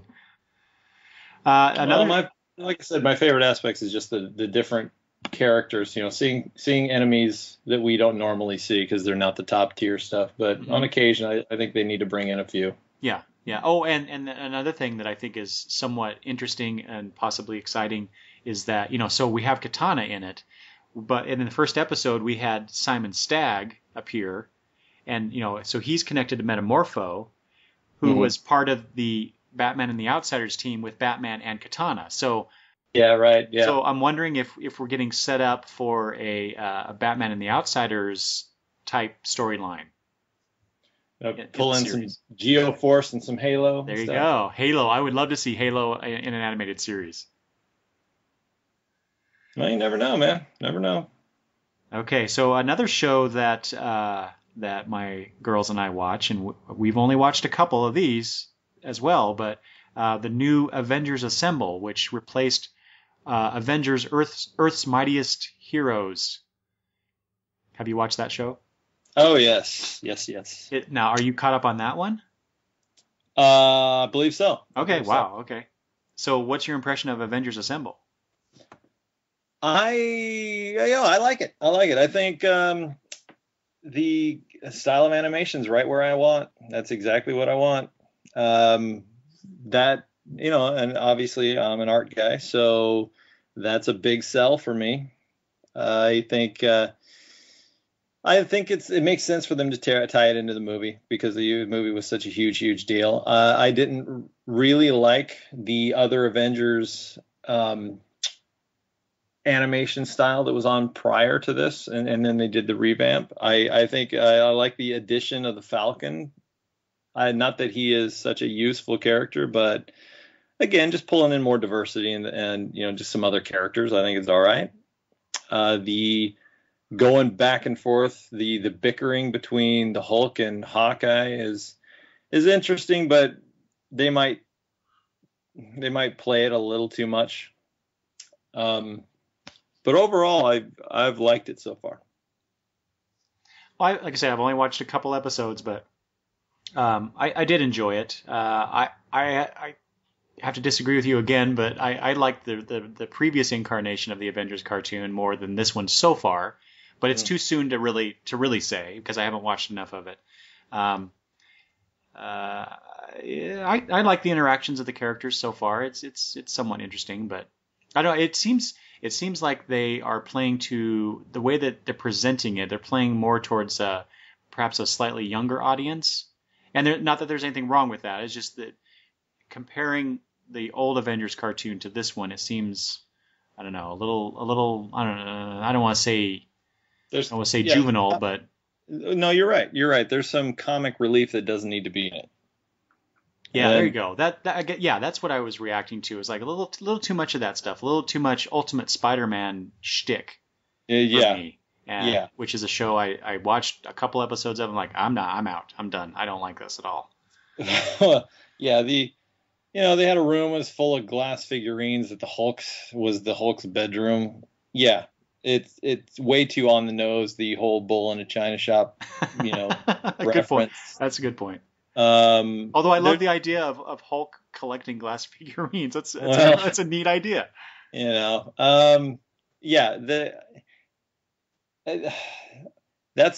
and I'm a Marvel fan, but Marvel and we'll get into this I'm sure in a little bit, but they're trying to pull in a kid market because many of our comics are basically they're geared towards people that are a little older, like us that have read them for years and years and years, and they're not pulling in a young market. So this is the way they can try and pull in a young market. So I get what they're doing.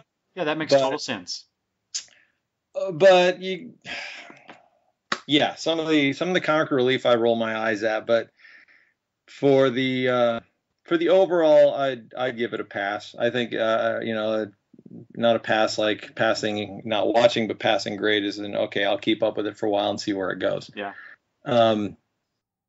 Again, visually pulls me in just because I like the style of animation much better than the last one. The last one was much too kind of simplified and angular, and I thought that really worked for the earlier Batman shows, but I thought for the Avengers it's better this way visually. Speaking of the visual nature of and how you respond to that, let's talk a little bit about Teen Titans Go.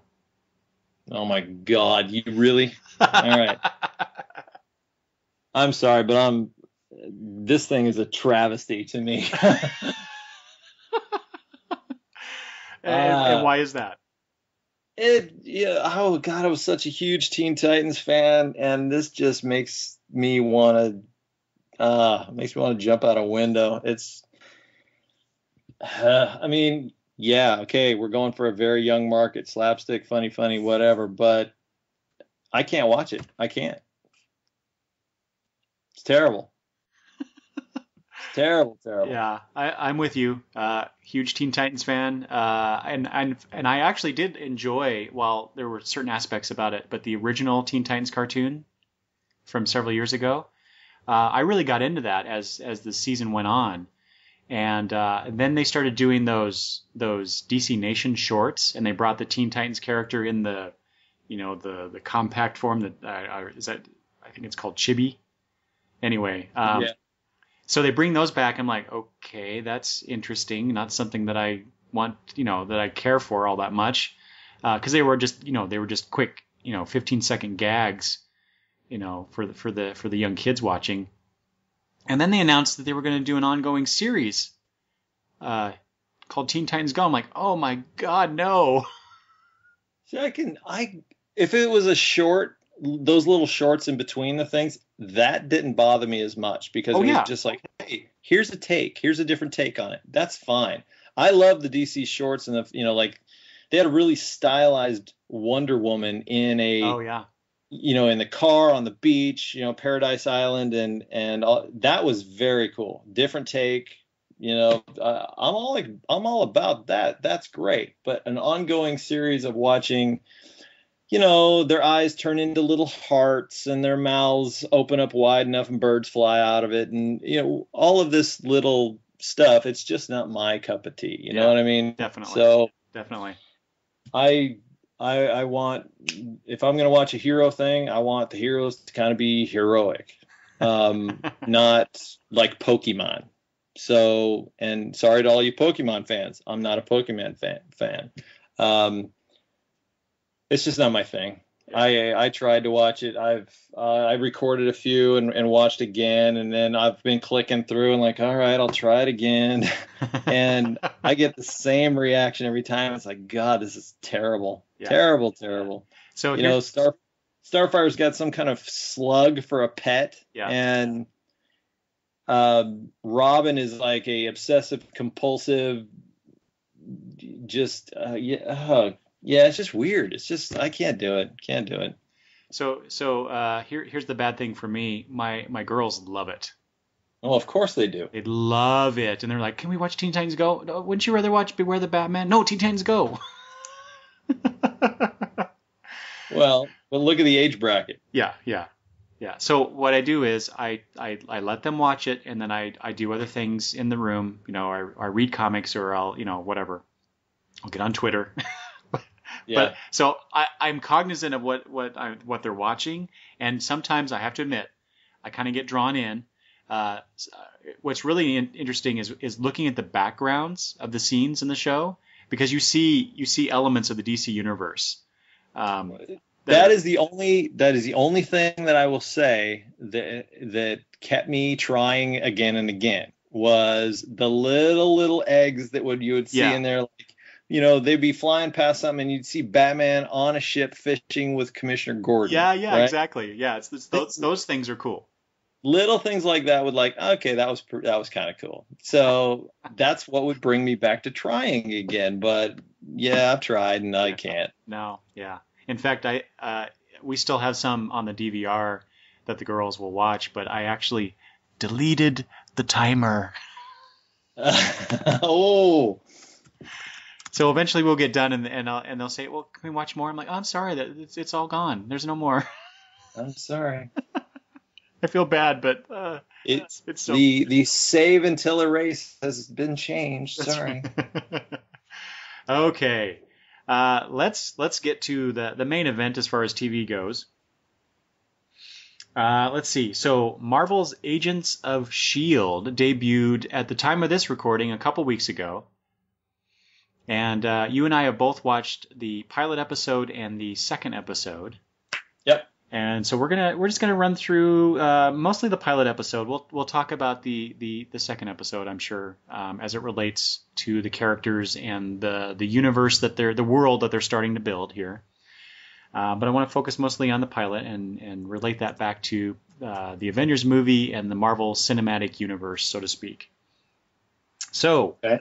Marvel's Agents of S.H.I.E.L.D. And by the way, this is one of the very few new TV shows that's coming out this season that I actually plan to actively watch.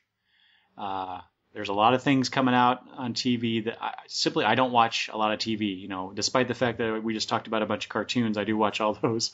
Apparently, I can't get out of my childhood, but this is one of the new shows that I actually want to watch. So this is spinning out of essentially, from a non-comic book familiar audience. This appears to be coming out of the Avengers movie. And the appearance of S.H.I.E.L.D. in the Iron Man movies and other movies as well, starring Clark Gregg as Agent Phil Coulson, who has appeared in many of the Marvel movies. Let's see, Ming-Na Wen as Melinda May, Brett Dalton as Grant Ward, Chloe Bennett as Skye, Ian, I hope I'm going to pronounce this correctly, DeCastecker as Leo Fitz. Good. And Elizabeth Henstridge as Gemma Simmons.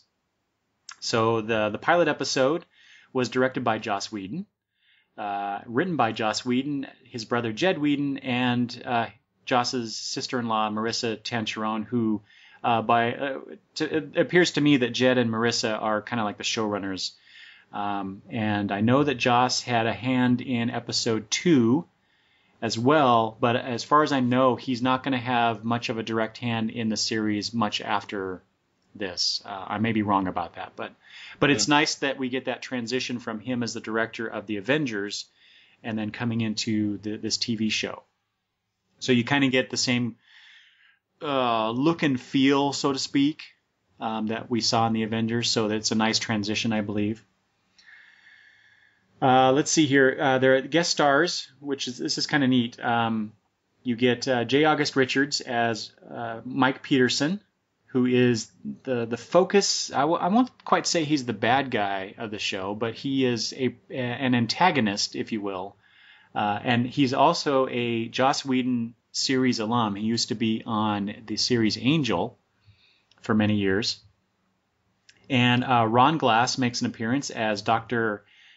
I believe it's Stryton, and he was on the Firefly series and the Serenity movie as Shepherd Book. And what I think is really cool, Kobe Smulders returns and has a cameo as Agent Maria Hill, and she was last seen in the Avengers movie. And she's also in How I Met Your Mother, which I believe is starting its final season this year. And what I'm hoping is that after that is done, she might come into Agents of S.H.I.E.L.D. more, because I really like her character. No, I do too. Okay, so that's the who and the what. So Greg, just real quick, what is your just kind of general impression of Agents of S.H.I.E.L.D. so far? And then we'll talk about specifics. I think it should be called Disney's Agents of S.H.I.E.L.D. Okay, go on. I like, I when this was announced, I was like, oh God, I was excited, right? And I love Phil Coulson, love the character, think he's great. I think he's probably one of the most comfortable people on, in the show. He's played his character a few times, so he knows who he is, and he plays the character well. Some of the other characters don't feel real, in my opinion. I know you wanted a direct overview. I would give this thing a C+ so far. Okay. You want me to get specific? Well, let's talk through the plot and then talk about specifics of character as we get to those in the plot. Okay. And I'll agree with you. I think this pilot was, C+, maybe a B- at best. Yeah. For me, and same thing with you. As with you, I was really excited when they announced this, especially when I found out that Joss Whedon would have a direct hand in the first part of the development of it.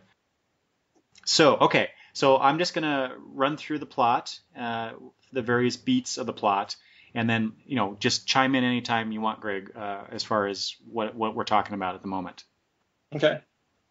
Okay, so the pilot episode, which is just titled Pilot, starts off with the opening scene, which is basically just a bunch of with Sky's voiceover. You don't know who this is yet, but it's Sky, and it's her voiceover talking about how basically S.H.I.E.L.D. is covering up what's going on, and what you see is a bunch of kind of grainy sort of film shots of stuff from the Avengers. So you see Iron Man, you see the Hulk. There's probably some other things that I've forgotten about. But it's setting up Sky as this counter group to S.H.I.E.L.D.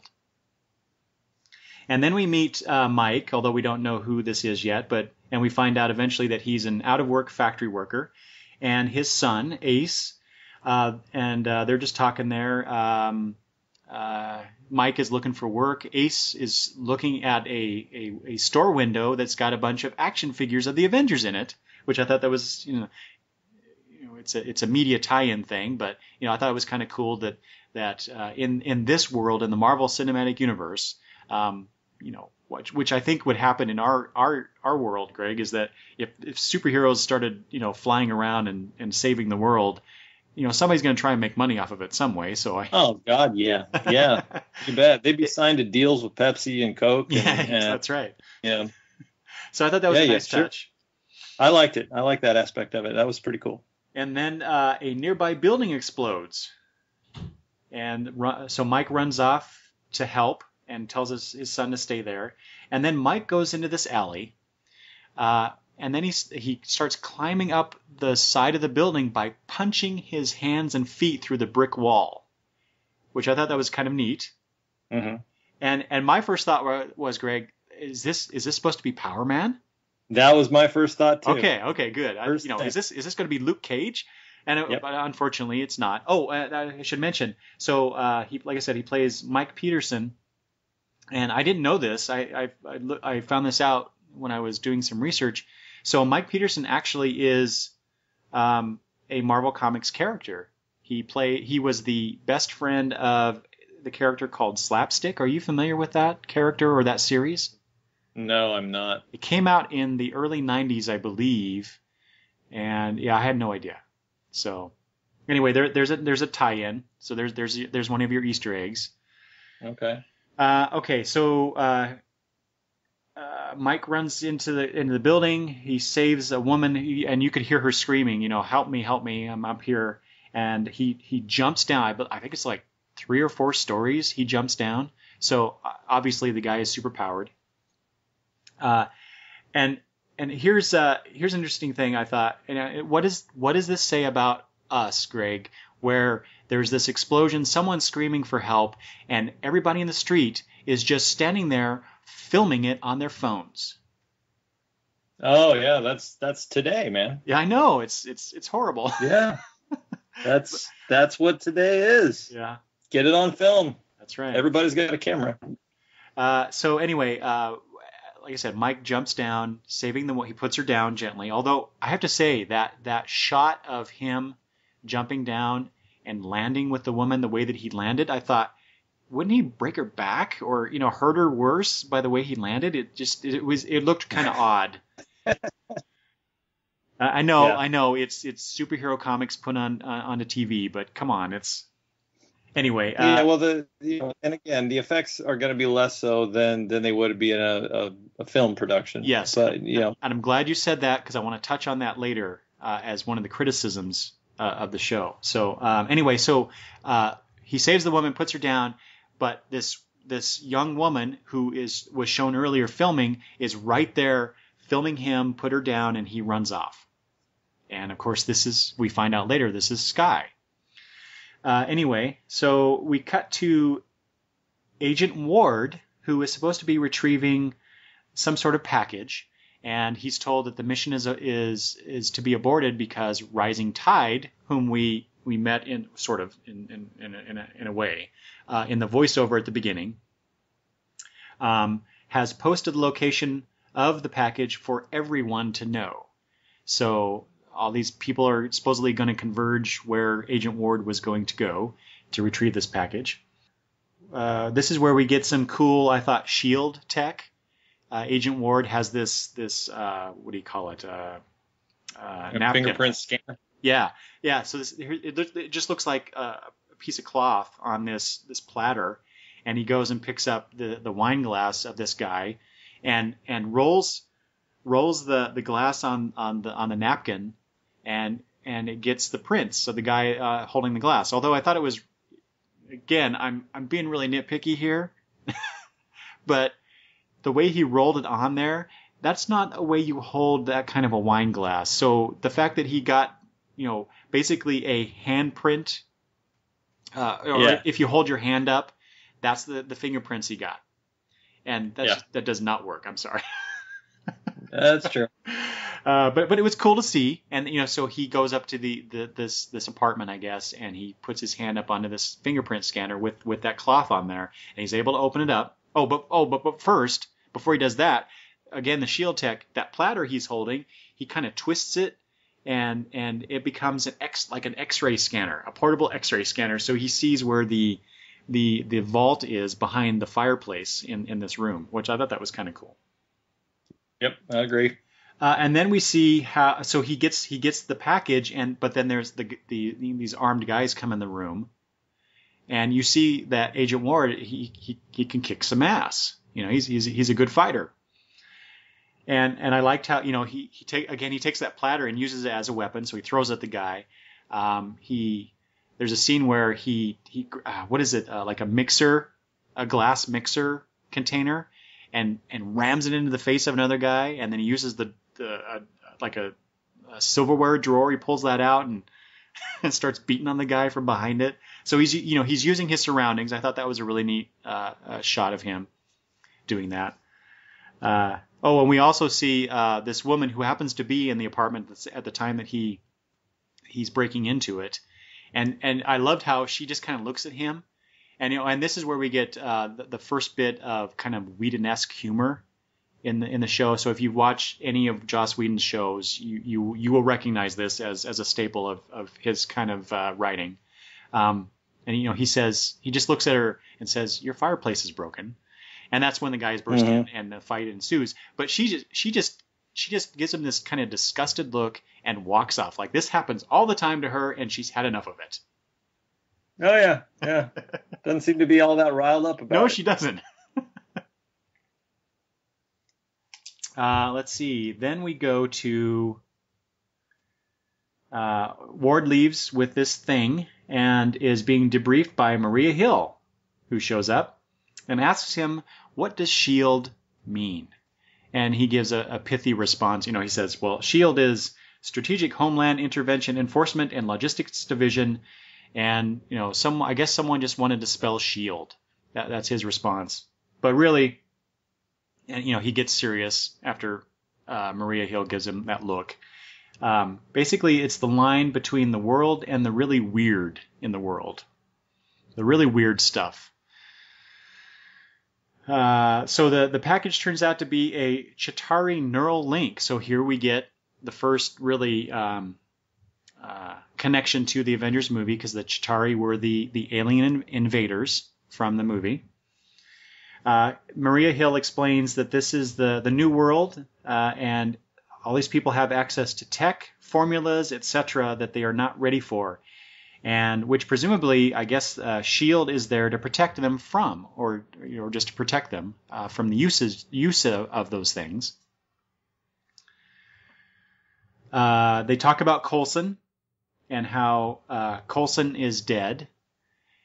Ward says that, and then all of a sudden, this is another great kind of Whedon-esque bit where Coulson just walks out from behind Ward from the shadows and says, "Welcome to level 7." What did you think of the way that Coulson came into the show like that? I actually really liked it. The fact that he went, it's dark in that corner. I think there's a light out. I thought that aspect was very funny. Yeah. And again, it's just like, I talk about him being comfortable in his role. That was a good moment of that. It felt natural coming from him. I thought he delivered it well. And It wasn't corny. It was just funny. And what do you think about Agent Ward so far? Hate him. Don't like him. I think he's plastic. I think he's a cardboard cutout, in my opinion. Yeah, I kind of had the same reaction. He seems very stiff. But then again, he's also talked about and presented as a character who works alone. He doesn't work well with others.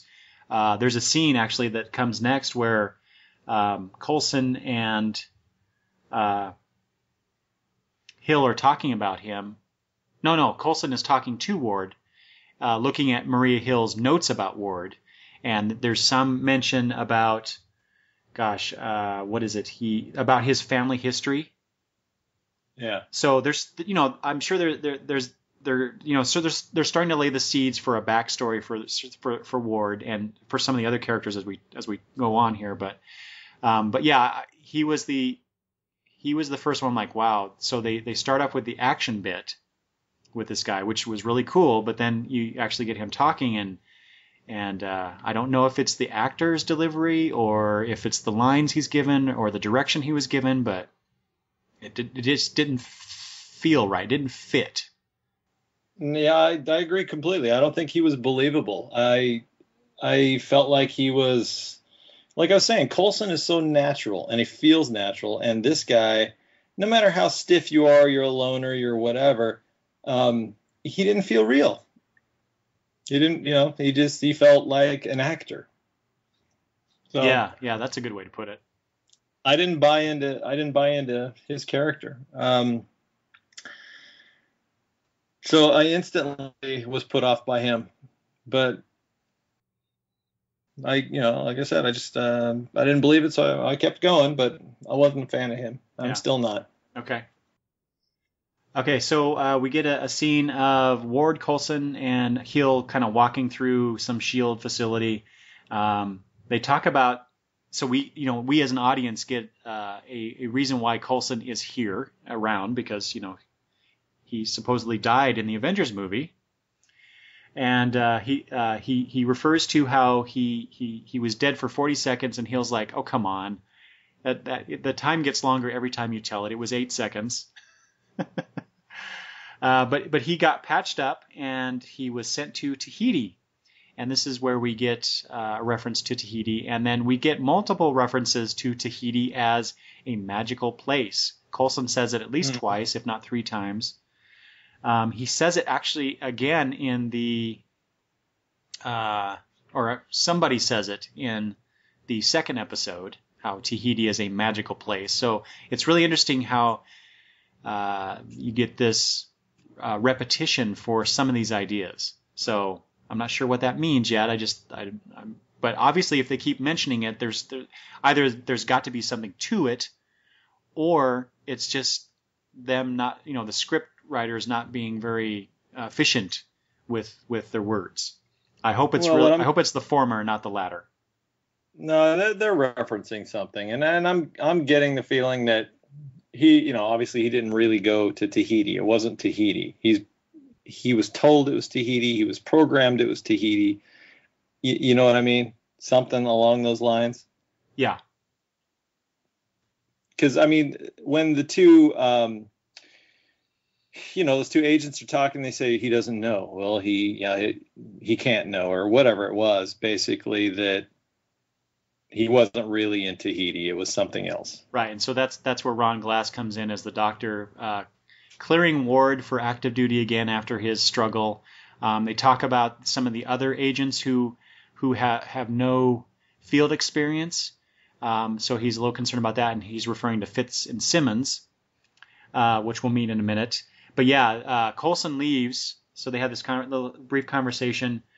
How Hill's telling Ward again how Coulson is now putting together a mobile tactical unit to deal with these situations that she and Ward discussed earlier. Anyway, Coulson leaves, and that's, again, like you said, that's where Hill and this doctor, played by Ron Glass, talk about Tahiti isn't what Coulson thinks it is, and he can never know what that means. Of course, I'm sure he will eventually know, My first Right. thought was, Greg, life model decoy. Yeah, could be. Or I don't know if you heard this, but when they first announced Agents of S.H.I.E.L.D. and they announced that Clark Gregg would be back as Agent Coulson, well, how could that be? He died in the Avengers movie, and Clark Gregg I think maybe it was San Diego even said, "Have you ever heard of the Vision?" Oh, okay. So Android. Yeah. So maybe Hmm. one of those two things, or maybe I hope actually it's something completely different. Well, yeah, I was wondering if it was like you're saying, some kind of a life decoy, an android robot, some tech kind of thing, or because they keep talking about magical place, Yes. that they have to pull in some kind of other hero um, that is going to explain the mystery or the miracle of his rebirth. Doctor Strange, perhaps? Well, you never know. You never know. I mean, they could tie it into Asgard for all I know. Yeah, that's true. But yes, so that's what I got from it. Okay, so then we have a scene between Mike and Sky at a restaurant. So Sky has been following Mike, and they talk a bit, and we find out. So this is where we really get to know Sky a little bit, and we find out that she's part of Rising Tide, and that I think we do. Anyway, she really likes to mess with Shield, and and we find out she's also freaky good with computers, and she talks really fast and says a lot of things. But she does refer to Shield having cleaned up New York overnight after the battle from the Avengers movie, which I thought that was interesting because after all that destruction from the Chitauri, I realized that Shield is supposed to be this bottomless pit of money because they have all this tech and all these agents and they can do all these things, but really rebuilding an entire city, I'm sure they don't mean literally overnight, but still. Well, I guess that explains how New York will be just fine and dandy in the next Avengers movie, perhaps. that was an easy skate across that one. Yeah, Yeah, it I think was. that was just a hey, how can we avoid showing all of this, destruction and whatnot? And yeah, I think that was an easy way to get around it. Yeah. Sky makes a reference to Mike, with great powers comes, but she says a ton of weird crap. So we get the nice little thing. We also get another reference to a Marvel Comics title later. I'll mention that. We also find out that Sky not only is good at computers, but she's a good pickpocket because she takes Mike's ID from him. He wants nothing to do with this crazy notion that he should, at Sky's suggestion, get out in front of this hooded hero thing. She mentions a mask, and he's done. He starts to walk away. Anyway, so he wants nothing to do with it. He leaves. Then we get to a scene where Coulson is recruiting yet another person for his little group, and this is where we are introduced to Agent May, Melinda May. And she's working a desk job, and once she sees Coulson, she's like, no active duty. I'm not supposed to do that. I don't want to do that kind of stuff. But he basically tells her she doesn't have a choice, which I thought was interesting. But wants her to run tactical and to drive the bus. So there's a reference to this bus. Which turns out to be a big jet plane, which apparently S.H.I.E.L.D. used, I think they said back in the 90s, before they got helicarriers. Then we get to the bus, the jet, and we meet Fitz and Simmons, but they kind of refer to them as one, as Fitzsimmons, but the guy is Fitz and the female is Simmons. And Simmons is the one who does has the little line about having, I think, Ward. She's talking to Ward about joining their little journey into mystery It might be somebody else now. I don't remember. But anyway, so you get the Journey into Mystery title thrown in there. I thought that was really cool. Coulson warns a deck crew guy, don't touch Lola, which is this red. Is it a Corvette? Yeah, it's Corvette. Yeah. So, and I think that's when they refer to Coulson's. Again, we saw this in the movie, but in case people didn't see the movie, Coulson has he's a bit of a has a bit of a nostalgic streak. He likes to collect old things, and Lola is seen as one of those things. But Lola plays an interesting part at the very end of the show, which I thought was cool. Ward finds out that Agent May is part of the team. And then Rising Tide is broadcasting another message as Coulson and company leave on the jet. And then we get this back and forth. Again, Sky doing this voiceover. At the same time, you see the jet flying through the air, and supposedly they're trying to find Rising Tide. And Sky is going on about how S.H.I.E.L.D. will never find them. And then Coulson opens the door to Sky's van, and they take her. So, what do you think so far of Agent May? I actually liked her. I mean, she's the whole strong, silent type, but I like the fact that it's not a guy. And I like the actress, Ming-Na Wen, right? Yeah. I mean, she's going to be one of those characters that is kind of revealed as time goes on, I think. Yeah, we get a little bit more of her in the second episode too. Yeah, I'm fine with her. I think I think she was good. I think she was good. So she was one of the more believable characters. Yeah, definitely. What about Sky?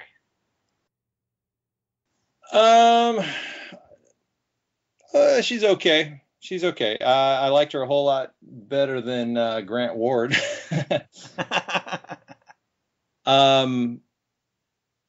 She's kind of the counterpoint to all the serious people. She's supposedly the newbie and internet savvy. She's supposed to be kind of the young hip person, in the show, and I thought she was all right. I thought she was okay. She was believable for the most part. Mm-hmm. Although, so far we've met Ward and Sky, Fitz and Simmons, and they're all young, pretty people. Well, it's TV, man. I know. It's a conceit of TV. I understand that, but it's like, really? At least we have Coulson. At least we have Agent May. They're a little bit older, but does everybody in Secret Agent Land have to be young and pretty? Well, even May is. Well, she's yes. not a bad I'm not saying she's lady. ugly, but she's not a bad looking lady. Well, yeah, dude, it's TV, man. That's how it goes. I mean, sorry, but that is the way it is. I know. If you're, and this is, we'll get into this, I'm sure, but it's also, it's the type of show it is.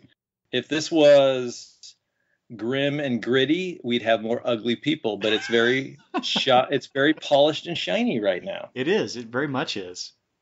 I mean, every scene, whether we're riding in the plane or in a car, or it's all very shiny and polished at this point. Mm-hmm. So how do you feel about that? I don't like it. That's part of my problem. And that's why I referred to it as Disney's Agents of S.H.I.E.L.D. All right. If this is going to be, and I saw some other people discussing this, and I agree, this is supposed to be an elite, espionage spy organization, and it's all too family friendly right at this point. I love interjecting humor. I think Coulson's great in the way he interjects his little, those little humor points, and I think we need that. I like that. I don't want it to all be dark and mysterious and whatnot. We have to have those points, but this is supposed to be, an agency that handles the problems that people can't handle, and more often than not, it's not going to be a friendly confrontation. So it just all feels very kind of friendly right now, and we're all big, happy, shiny oh, we all have our little differences, but we all get along because we're a happy family, and it needs to be more than that, I think. Yeah. Yeah. Okay. Let's see. So they end up taking Sky back to the jet and start to interrogate her because they want to find Mike. So apparently this is their first mission as a group. And Coulson feels very strongly that they need to find Mike and help him because there's others out there that probably might try to take advantage of him in some way. Doesn't it seem odd to you that they can't find Mike on their own? Yeah. I mean, this is S.H.I.E.L.D. for Christ's sake. Well, yeah, the fact that Sky, and they talk about this during the interrogation, they need her because her encryption is so good that S.H.I.E.L.D. can't break it, and not only that, but she broke into S.H.I.E.L.D.'s infrastructure with a laptop that she won on a bet from a van. Yeah. So, okay, that tells us she's really good, and or S.H.I.E.L.D. is really sucks. Bad. Right. Yeah. And I know that they were going for the she's amazing. She's a computer genius. I get it. But the fact that they could find this computer genius in a van parked in an alley, and they can't find the guy that is not even trying to hide. Yeah. Yes. So yeah, they don't have like facial. I mean, sure, the video that they saw that Sky took, which is how they found her because it had the same supposedly the same encryption code that they found when she broke into S.H.I.E.L.D. computers. That's how they found her. Which okay, they can do that, but they can't do a facial recognition to find Mike or something. It's just That was one of the weird plot points that didn't quite work. But anyway, they do talk to Sky some more, and she refers to Project Centipede. Of course, they don't know what that is, which I still find that hard to believe. But then we cut to a scene with Mike, who's talking on the phone with his doctor, and he scratches his arm idly, and then you see this glowy tech-looking thing that looks a bit like a centipede. So there you go. Way to hit us on the nose with that. But back to the jet, the bus. Coulson injects Ward with the truth serum, and then you get a funny scene between Ward and Sky because Coulson tells Sky, "Ask him whatever you want. Our secrets are here for you to know," which, okay, I understand, Coulson's playing with to a different beat of or to the beat of a different drummer here than perhaps other agents of S.H.I.E.L.D. would do. But, that the fact that they have a hacker in their command center, and Sky makes reference to this, maybe this was part of my plan. But then to inject this agent with the truth serum so she can get information from him seems really irresponsible of Agent Coulson. Yeah. Yeah, I thought that was interesting too. But, it does engender a bit of faith in Coulson from Sky. So she ends up helping them. But really only after Coulson shows her the video of Mike attacking his former boss at the factory.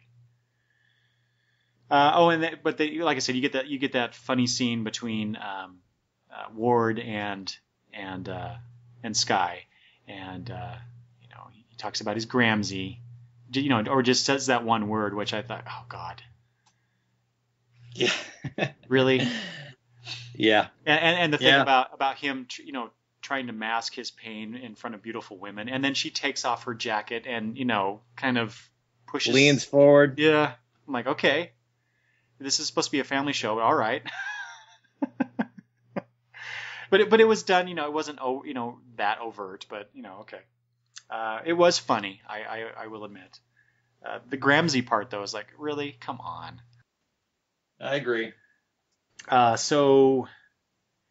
Like I said, we get it. Coulson shows Sky the video of Mike attacking his former boss.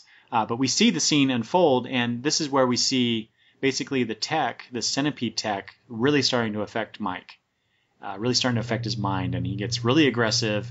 And he pulled. I don't know what that was. He pulled this thing off of this piece of equipment, and it looks really heavy, supposedly, I guess.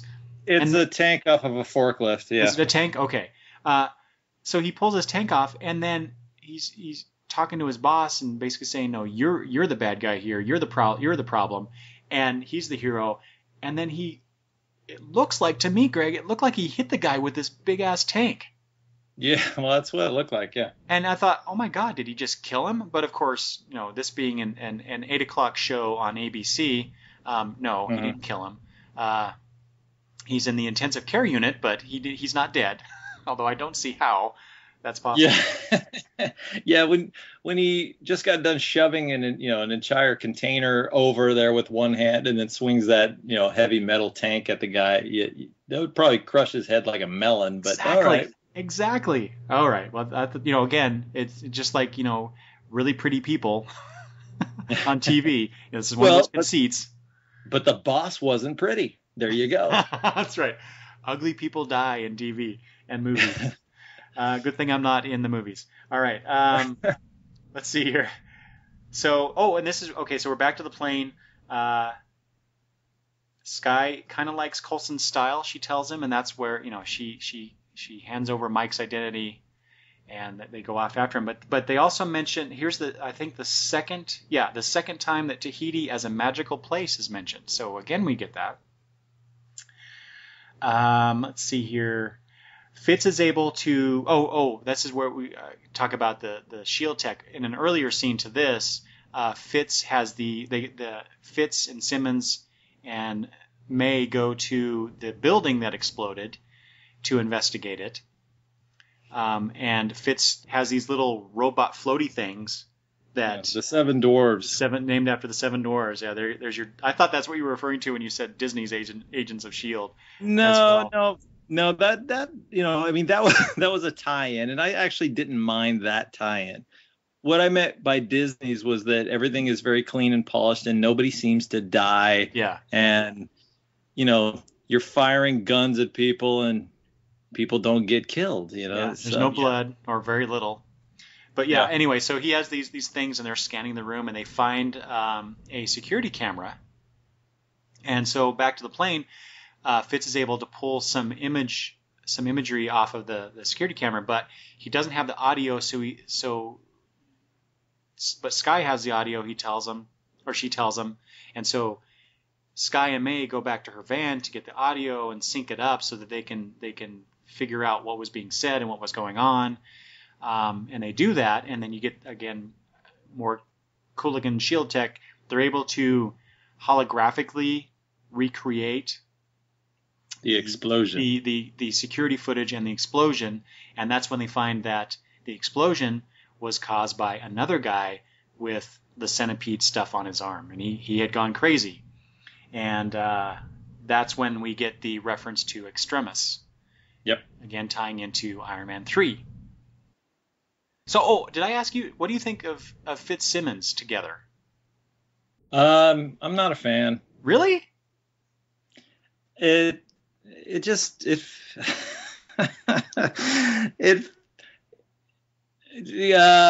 feels too cute. Okay, I'll grant you that. But it is cute. It just feels too cute. I wish it was a little less cute. Yeah. Well, okay. I love the fact there's a couple things I love about these characters. One, I love their dialogue. I don't always hear everything they say because they're talking so fast and over each other, but I like that aspect. I like the fact that they're both, I believe he's Scottish and she's British, so we get a little bit of other nationness about it. I do like that. It's not just a bunch of Americans. I like that aspect. I do, and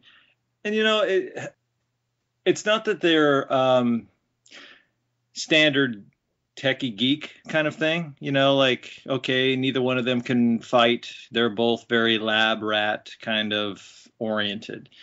I'm not expecting everybody to be a genius and kicking ass at the same time. It's just not realistic. Mm-hmm. But it, I think it's just some of their interaction was a little too cutesy. I do like the fact when they run up against a problem, they say, well, it can't be done. And I don't want to jump ahead, but Coulson gives them a different speech, and I'm just such a huge Coulson fan. I don't know why. I just love that guy. I think his character just works for me. He's not a total badass looking guy, but you can tell he's serious, but yet he's got a sense of humor. He seems like a whole person. You know what I mean? Mm-hmm. Oh yeah, definitely much more than these other characters so far. So far, they just feel kind of cardboard and cut out. Like, okay, we need a badass. Yeah, we need the computer person. And we need a science geek. And we need Coulson just feels like a real person. So that's why I'm such a fan of his. So yeah. Anyway, go on. And the other thing I just want to mention about Fitzsimmons. I love how Simmons kind of pushes Fitz and is able to get him to accomplish things. So it's obvious she's kind of the dominant personality of these of the two. Dude, you're married. You know how it is. yeah. And so we get that a little bit here with the whole audio video thing. She's like, well, what about this? And he's like, oh yeah, that one. No, oh yeah, I could do that now. And then there's that scene later too that you mentioned. We'll get to that where she kind of pushes him as well, or not pushes him, but frames the situation in a way that allows him to move past his anxiety about it. So I like that. Yeah. Yep.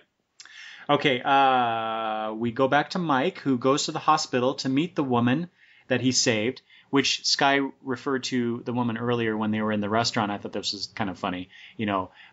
This woman wants to thank you, she tells him, and maybe to thank you. Yeah. And so you think, well, maybe Mike's him going to the hospital and meeting with this woman, maybe he's coming around to what Sky suggested earlier. Not to hook up, but necessarily, but to take his role as a hero. Yeah, exactly. Only we find out very quickly that this woman isn't just some innocent bystander in a building explosion. She's the doctor that he's been talking to and referring to. So she's the one that gave him the tech. She tells Mike that the people who gave her that tech does not want to be revealed, and that Mike needs to disappear. And they have a conversation. And before Mike leaves, he mentions that he isn't. So she says Mike Peterson needs to disappear, and he says, "I'm not that guy anymore."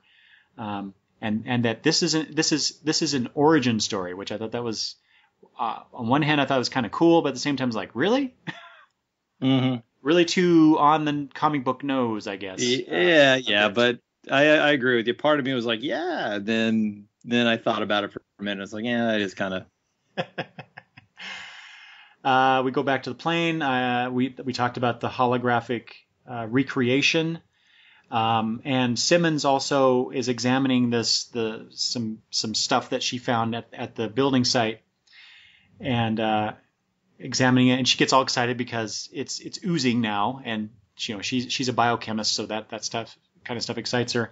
Anyway, she finds out that what's part of this goo, this equipment is there's a bunch of gamma radiation, so you get the Hulk connection, and also whatever it is derived from the super soldier serum from Captain America. So we're getting the greatest hits of the Avengers all thrown into this one episode. Yeah. I'm surprised that we didn't get more references to Stark Tech, but anyway. So like I said before, Sky and May go back to Sky's van. They're at the van. They just uploaded the audio, and there's a little scene where Sky takes what looks like an SD card or some sort of chip and sticks it in her bra. What's that about? I forgot. Totally forgot. So remember that scene, Greg, at the beginning, towards the beginning when they're in the restaurant, Sky and Mike, And they do this. They show this twice. So they show her grabbing some sugar packets and placing them on the table. Mm-hmm. And even Mike looks at this.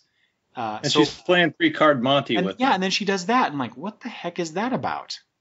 So there are some interesting, although we don't know how and why yet, aspects to her personality that I'm actually looking forward to finding out more about, because they're throwing these little tidbits in.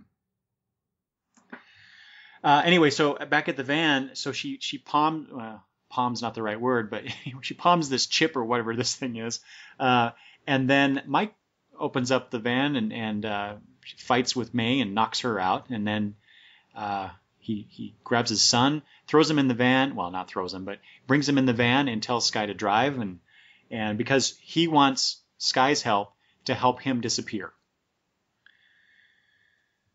Back at the plane, Simmons tells Coulson that Mike will explode because of the extremist stuff.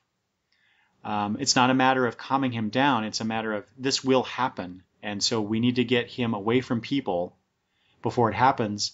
I think it was Fitz who says, but if we kill him, then basically the biochem reaction stops, and so he won't be a danger. And then at the same time, you're seeing Agent Ward in the background as this discussion's going on. He's getting his big-ass rifle ready. Yep. So he's already anticipating this need, which is true to this character so far that we've found out about him. So I thought that was a nice touch. And you can see that Coulson's uncomfortable with it.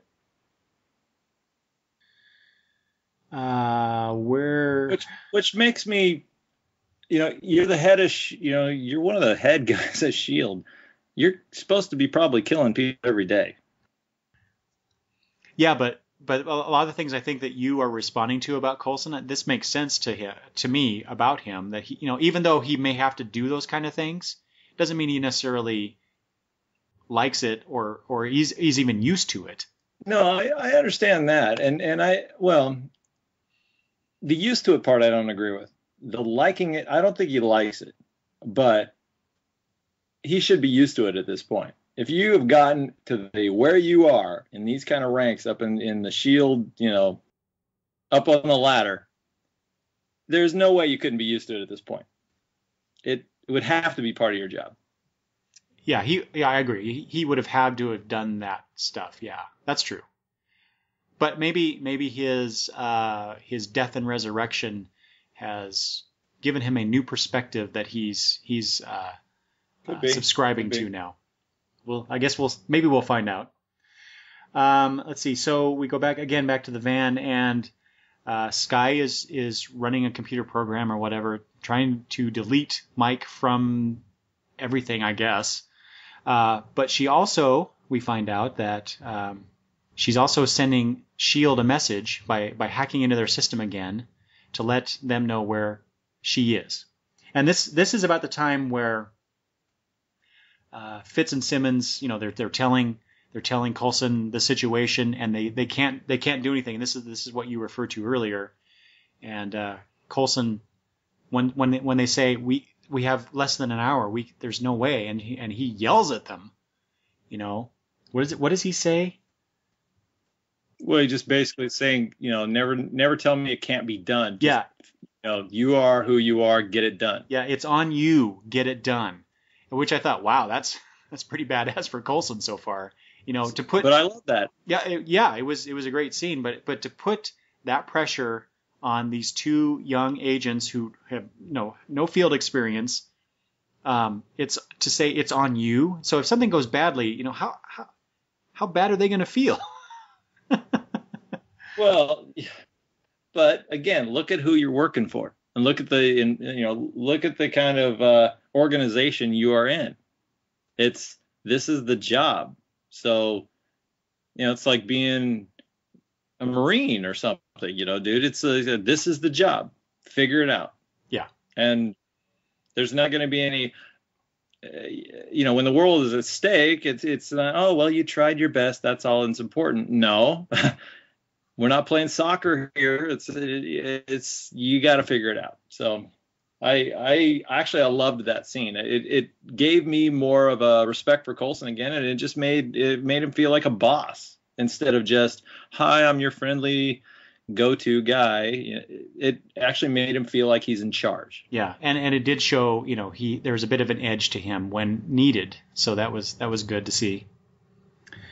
And this is about the time where the scene that I mentioned earlier, where Fitz kind of freaking out about coming up with a way to stop the extremis explosion, and Simmons is like, okay, pretend it's an exam, and that kind of calms him down, and he gets focused again. So you get that nice little interaction between those two characters.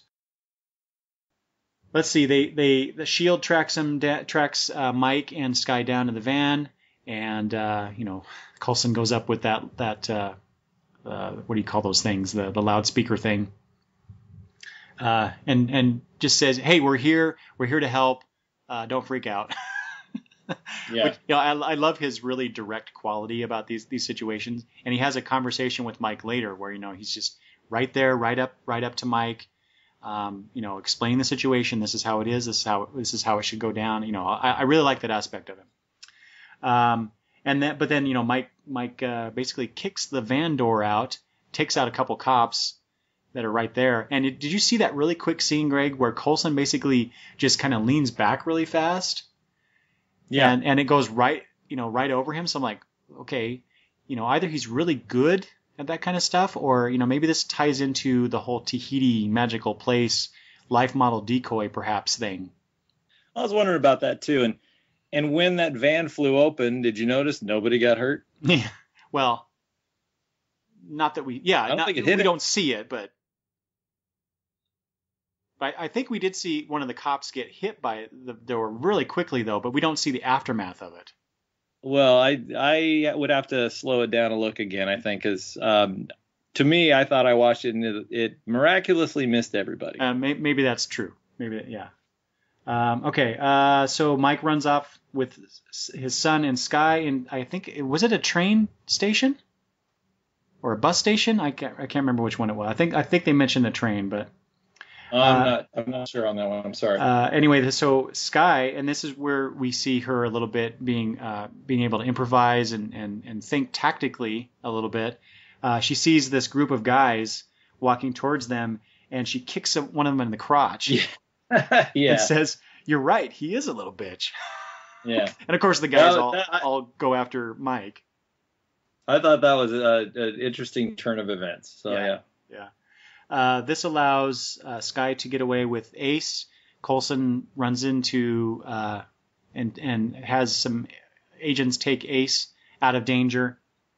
In the meantime, Mike's doctor appears with a guy dressed as a cop, and he's got a gun, and he's out to kill Mike.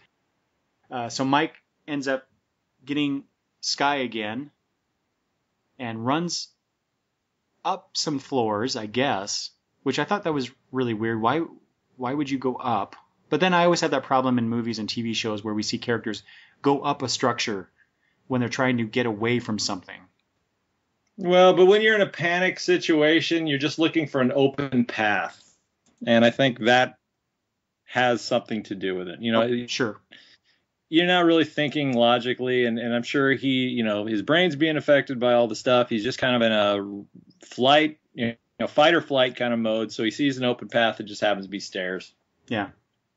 Or whatever. Yeah. So they go up, and that's where the fake cop comes in. He shoots Mike, and he goes over the edge and crashes down on the floor.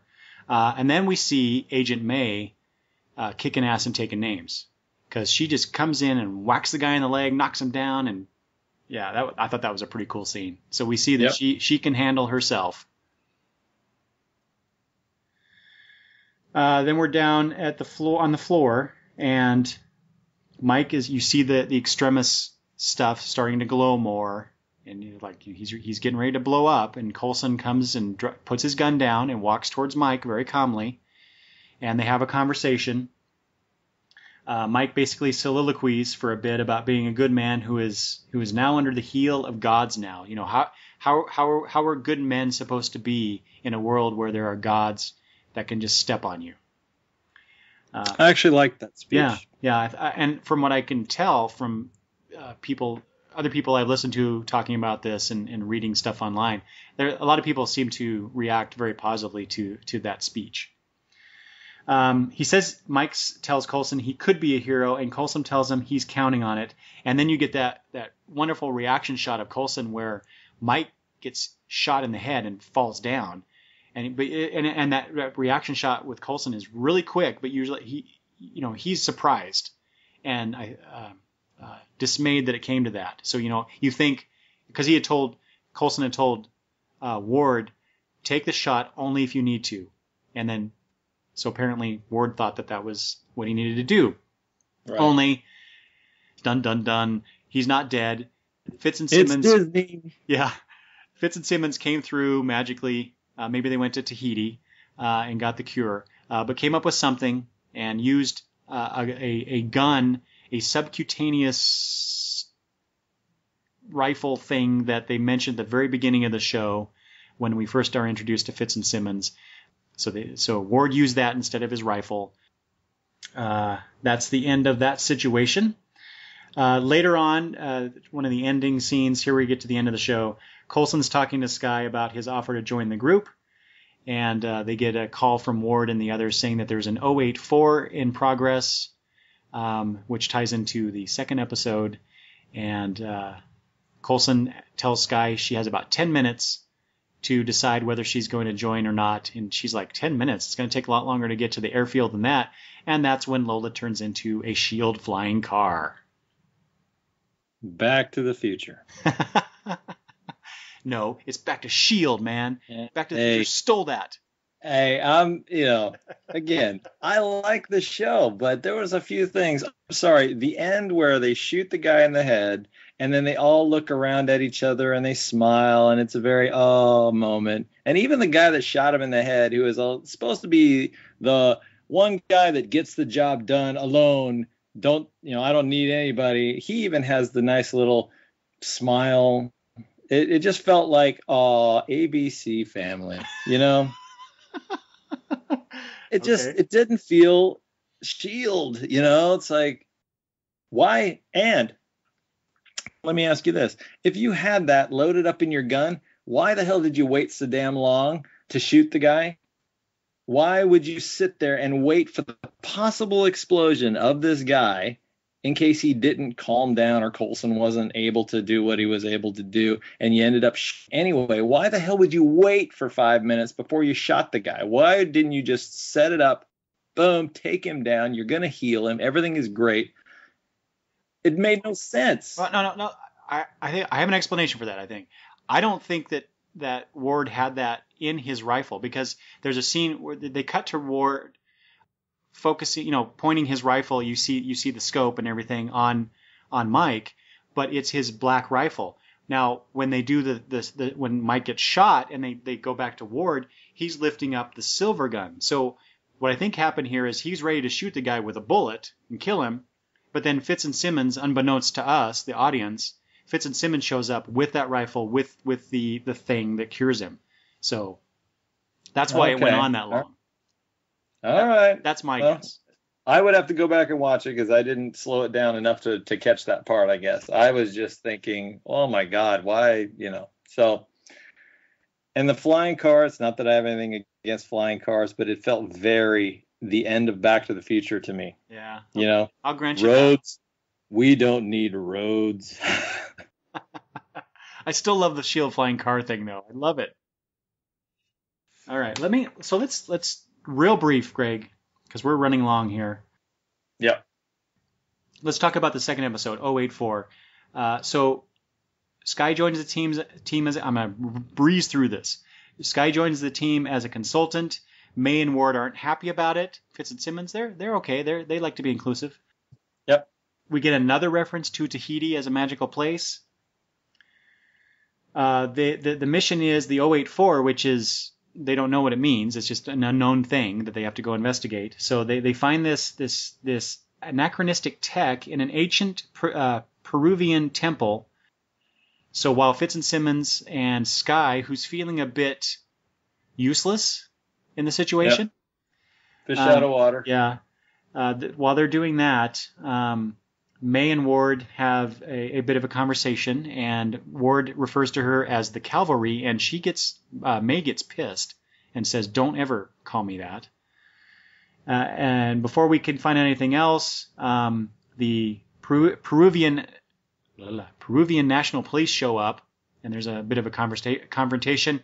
Coulson goes outside, and it turns out that the leader, the Comandante, is an old friend of his. / lover. Yes, exactly. Comandante Reyes. But then rebels attack, and so the Peruvian government has been having trouble with rebels down there, and they attack. Ward just grabs the device, and Fitz and Simmons especially Fitz, is freaking out about this device because it contains some Tesseract tech. So we get, again, references to the Marvel movie universe. Anyway, they take off with it back in the plane. Reyes and a few of her team have joined them in trying to get away from the rebels. And it turns out that they are not there necessarily, just happen to be there. They're there to get the device and take over the plane, which forces May, Ward, Fitzsimmons, and Skye to work together to free themselves. They're chained up on the hangar deck, and Reyes is threatening Coulson that she'll drop them out the back of the hangar deck if he doesn't cooperate. But anyway, they get free and eventually take control of the plane, and all is good at the end of the episode. So there really isn't a whole lot going on in this second episode, but what it does do, and quite successfully, I think, is that it starts to bond the characters together to work as a team, where they haven't done so thus far. Now, that might be a little too quick, but I think they really need to get to that point, and I hope that they don't just suddenly, in the third episode, they suddenly start working together seamlessly as a team. There should still be some confrontation and some conflict between them, but it was nice to see that them all working together. And yes, it is a bit, as you say, Disney's Agents of S.H.I.E.L.D. as well, because they seem to bond really quickly over the situation. Well, the moment of where Skye is talking about, 100 people, one person, might not have the solution, but 100 people with 1% of the solution, and, okay, I get all that. That was fine. But then when the agent uses the same kind of catchphrase when he's discussing how they were able to successfully rid them of the bad guys, again, it felt like a Disney moment. I did like the fact, how the agent popped her wrist to get out of the restraints. I thought that was an interesting little moment. And there was some funny moments too. The Fitz and Simmons, when they're worried about the Tesseract technology in the back of, I think it was Fitz or something, or one of them said something about, "Can I get you anything while I go check on the device fueled by evil sitting in the cargo hold," or something like that. I thought that was pretty good. And I like seeing Sam Jackson in there. Oh yeah, I was going to mention that, but yeah. So yeah, at the very end, so it was almost like a Marvel post credits movie scene. Yeah, for this episode, where Samuel L. Jackson shows up and yells at Coulson for destroying his plane. Yeah, and basically warns him, keep an eye on Skye, essentially. And which is good, because before that scene, we see, they're all on the hangar deck, the open hangar deck, watching a rocket fly up to deliver that Tesseract device into the sun, I guess. And then, Fitz and Simmons are drinking beer and handing them out, and it's. I think it was Simmons who said, it's good to, after a mission like that, it's good to unwind. And everybody's all feeling good, and the camaraderie is there, and blah blah blah, and Skye she gets a message on her phone, and she walks away. Her reply to that message is, and it's from Rising Tide. Her reply is, "I'm in." and then that's the end of that scene. So there's still something going on with her that will hopefully be introduced to over time, and it won't just be thrown at us in like the third episode or anything like that. But so that'll be good. Yeah. Okay. So, Greg, what do you think about Agents of S.H.I.E.L.D. in general? What do you think it was a successful?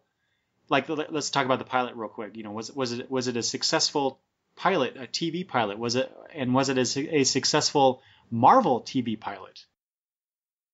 I think so, in the aspect that they tied it into what people know. I mean, you have to do that. I think it needs to be, again, less family friendly. And I know that the Avengers was a massive hit because it appealed to ages, from little to old. And I know they're trying to recapture that kind of thing, but this is a different organization. This is supposed to be spies and espionage and other worlds and all this kind of stuff. So I think it needs to be a little harder. I'm not talking Sons of Anarchy or Walking Dead, but it needs to have more of an edge to it to be something that people are going to really grab onto. I think right now it's something that grabbed people in the beginning, and it was like, oh, it's Avengers related, we're going to watch it. But I think it's going to die quickly if they don't do some changes. And die quickly, do you mean because the general audience won't Yes, I think it's come into it, or just us, people like us? I think the large amount of people are not going to follow it. I think the people that are fans are going to stick around longer for the hope that it gets better. But it doesn't have currently, I don't think it's got enough meat that is going to pull people in to keep them watching every week, unless they do some kind of adjustments. Mm-hmm. That's, I think we are the ones that are going to stick with it longer, hoping for it to be as great as it possibly could be.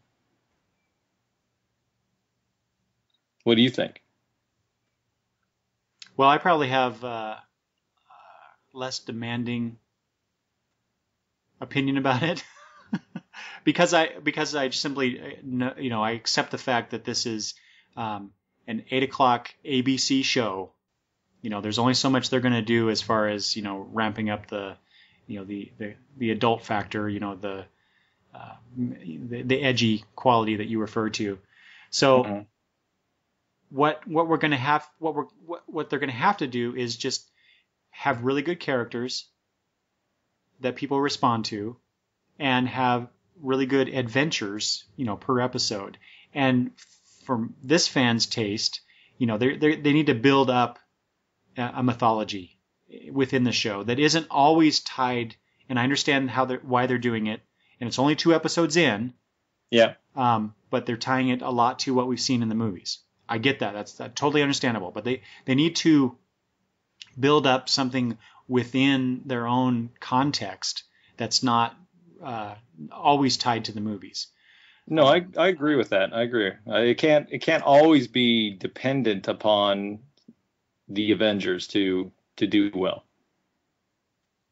So do you think we run that they're running the risk of maybe lessening anticipation for, say, the next Avengers movie or the next, Marvel films that are coming out by having a Marvel cinematic presence week to week?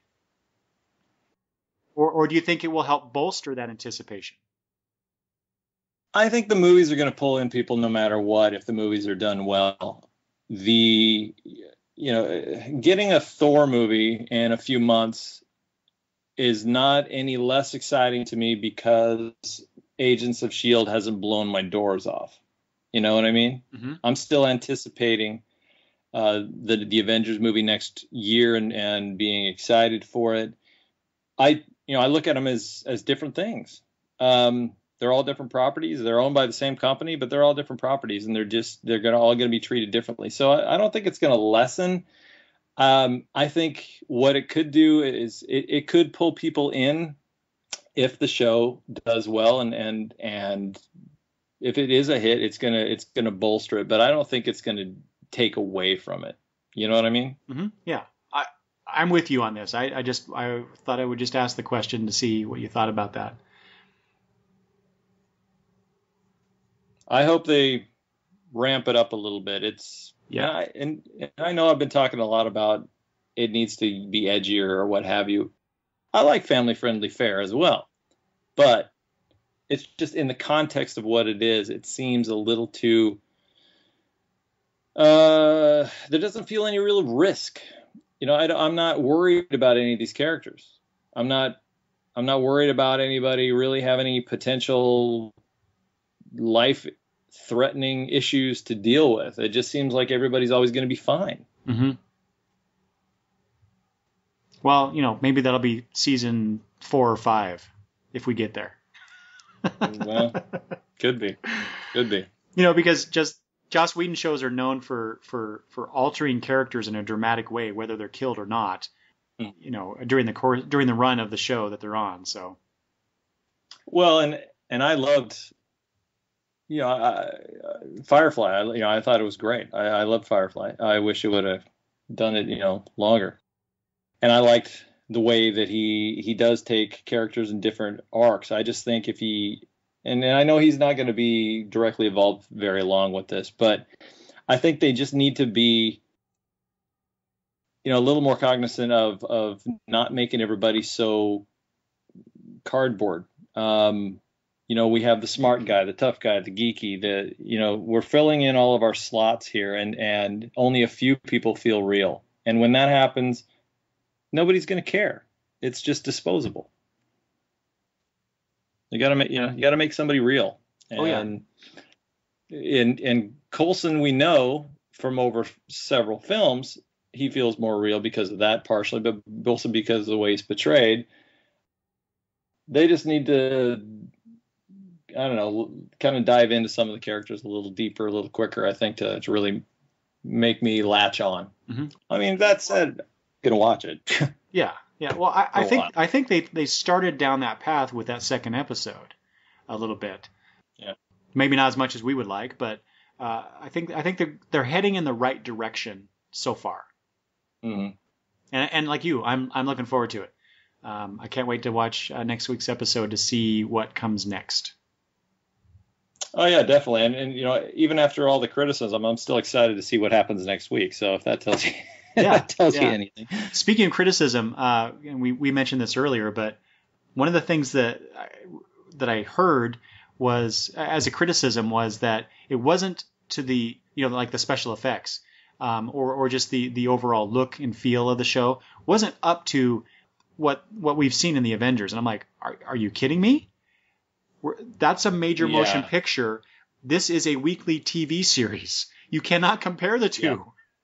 Yeah. No, that didn't bother me. You know what? I actually feel differently. I think that when Fitz and Simmons were, they had the Stark kind of tech where you're dragging your fingers around in the little digital version of whatever they're doing, and they're reaching up there and they're twisting it from side to side and pulling things out of it. I actually thought that was done well. Whether it was the miming of the characters and the combination of how it was done, I actually thought that was done very well. Mm-hmm.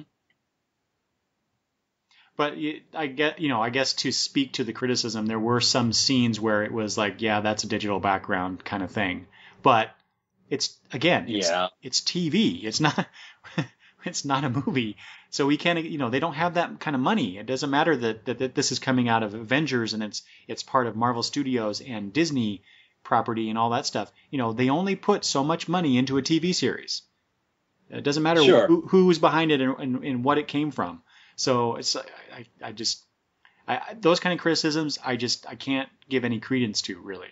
So no. I mean, you gotta take into consideration what you're dealing with. Yeah. So I agree. I didn't have any problem with that. I mean, the moment in the pilot episode where the guy jumped out of the window, landed on the ground, and the cement splintered under his feet, you could look at that and go, okay, that was a little less dramatic than it could have been. But again, it didn't bother me because I knew, like, we're dealing with TV here. So. Yeah. Now, that's not to say that, they shouldn't try to produce better visual effects or, come up with something better in general, just because it's TV. Well, yeah. But yeah. And you then gotta know its limitations. Yeah. And there were some criticisms that I heard or read about against Coulson. For his acting, or just they don't like the character.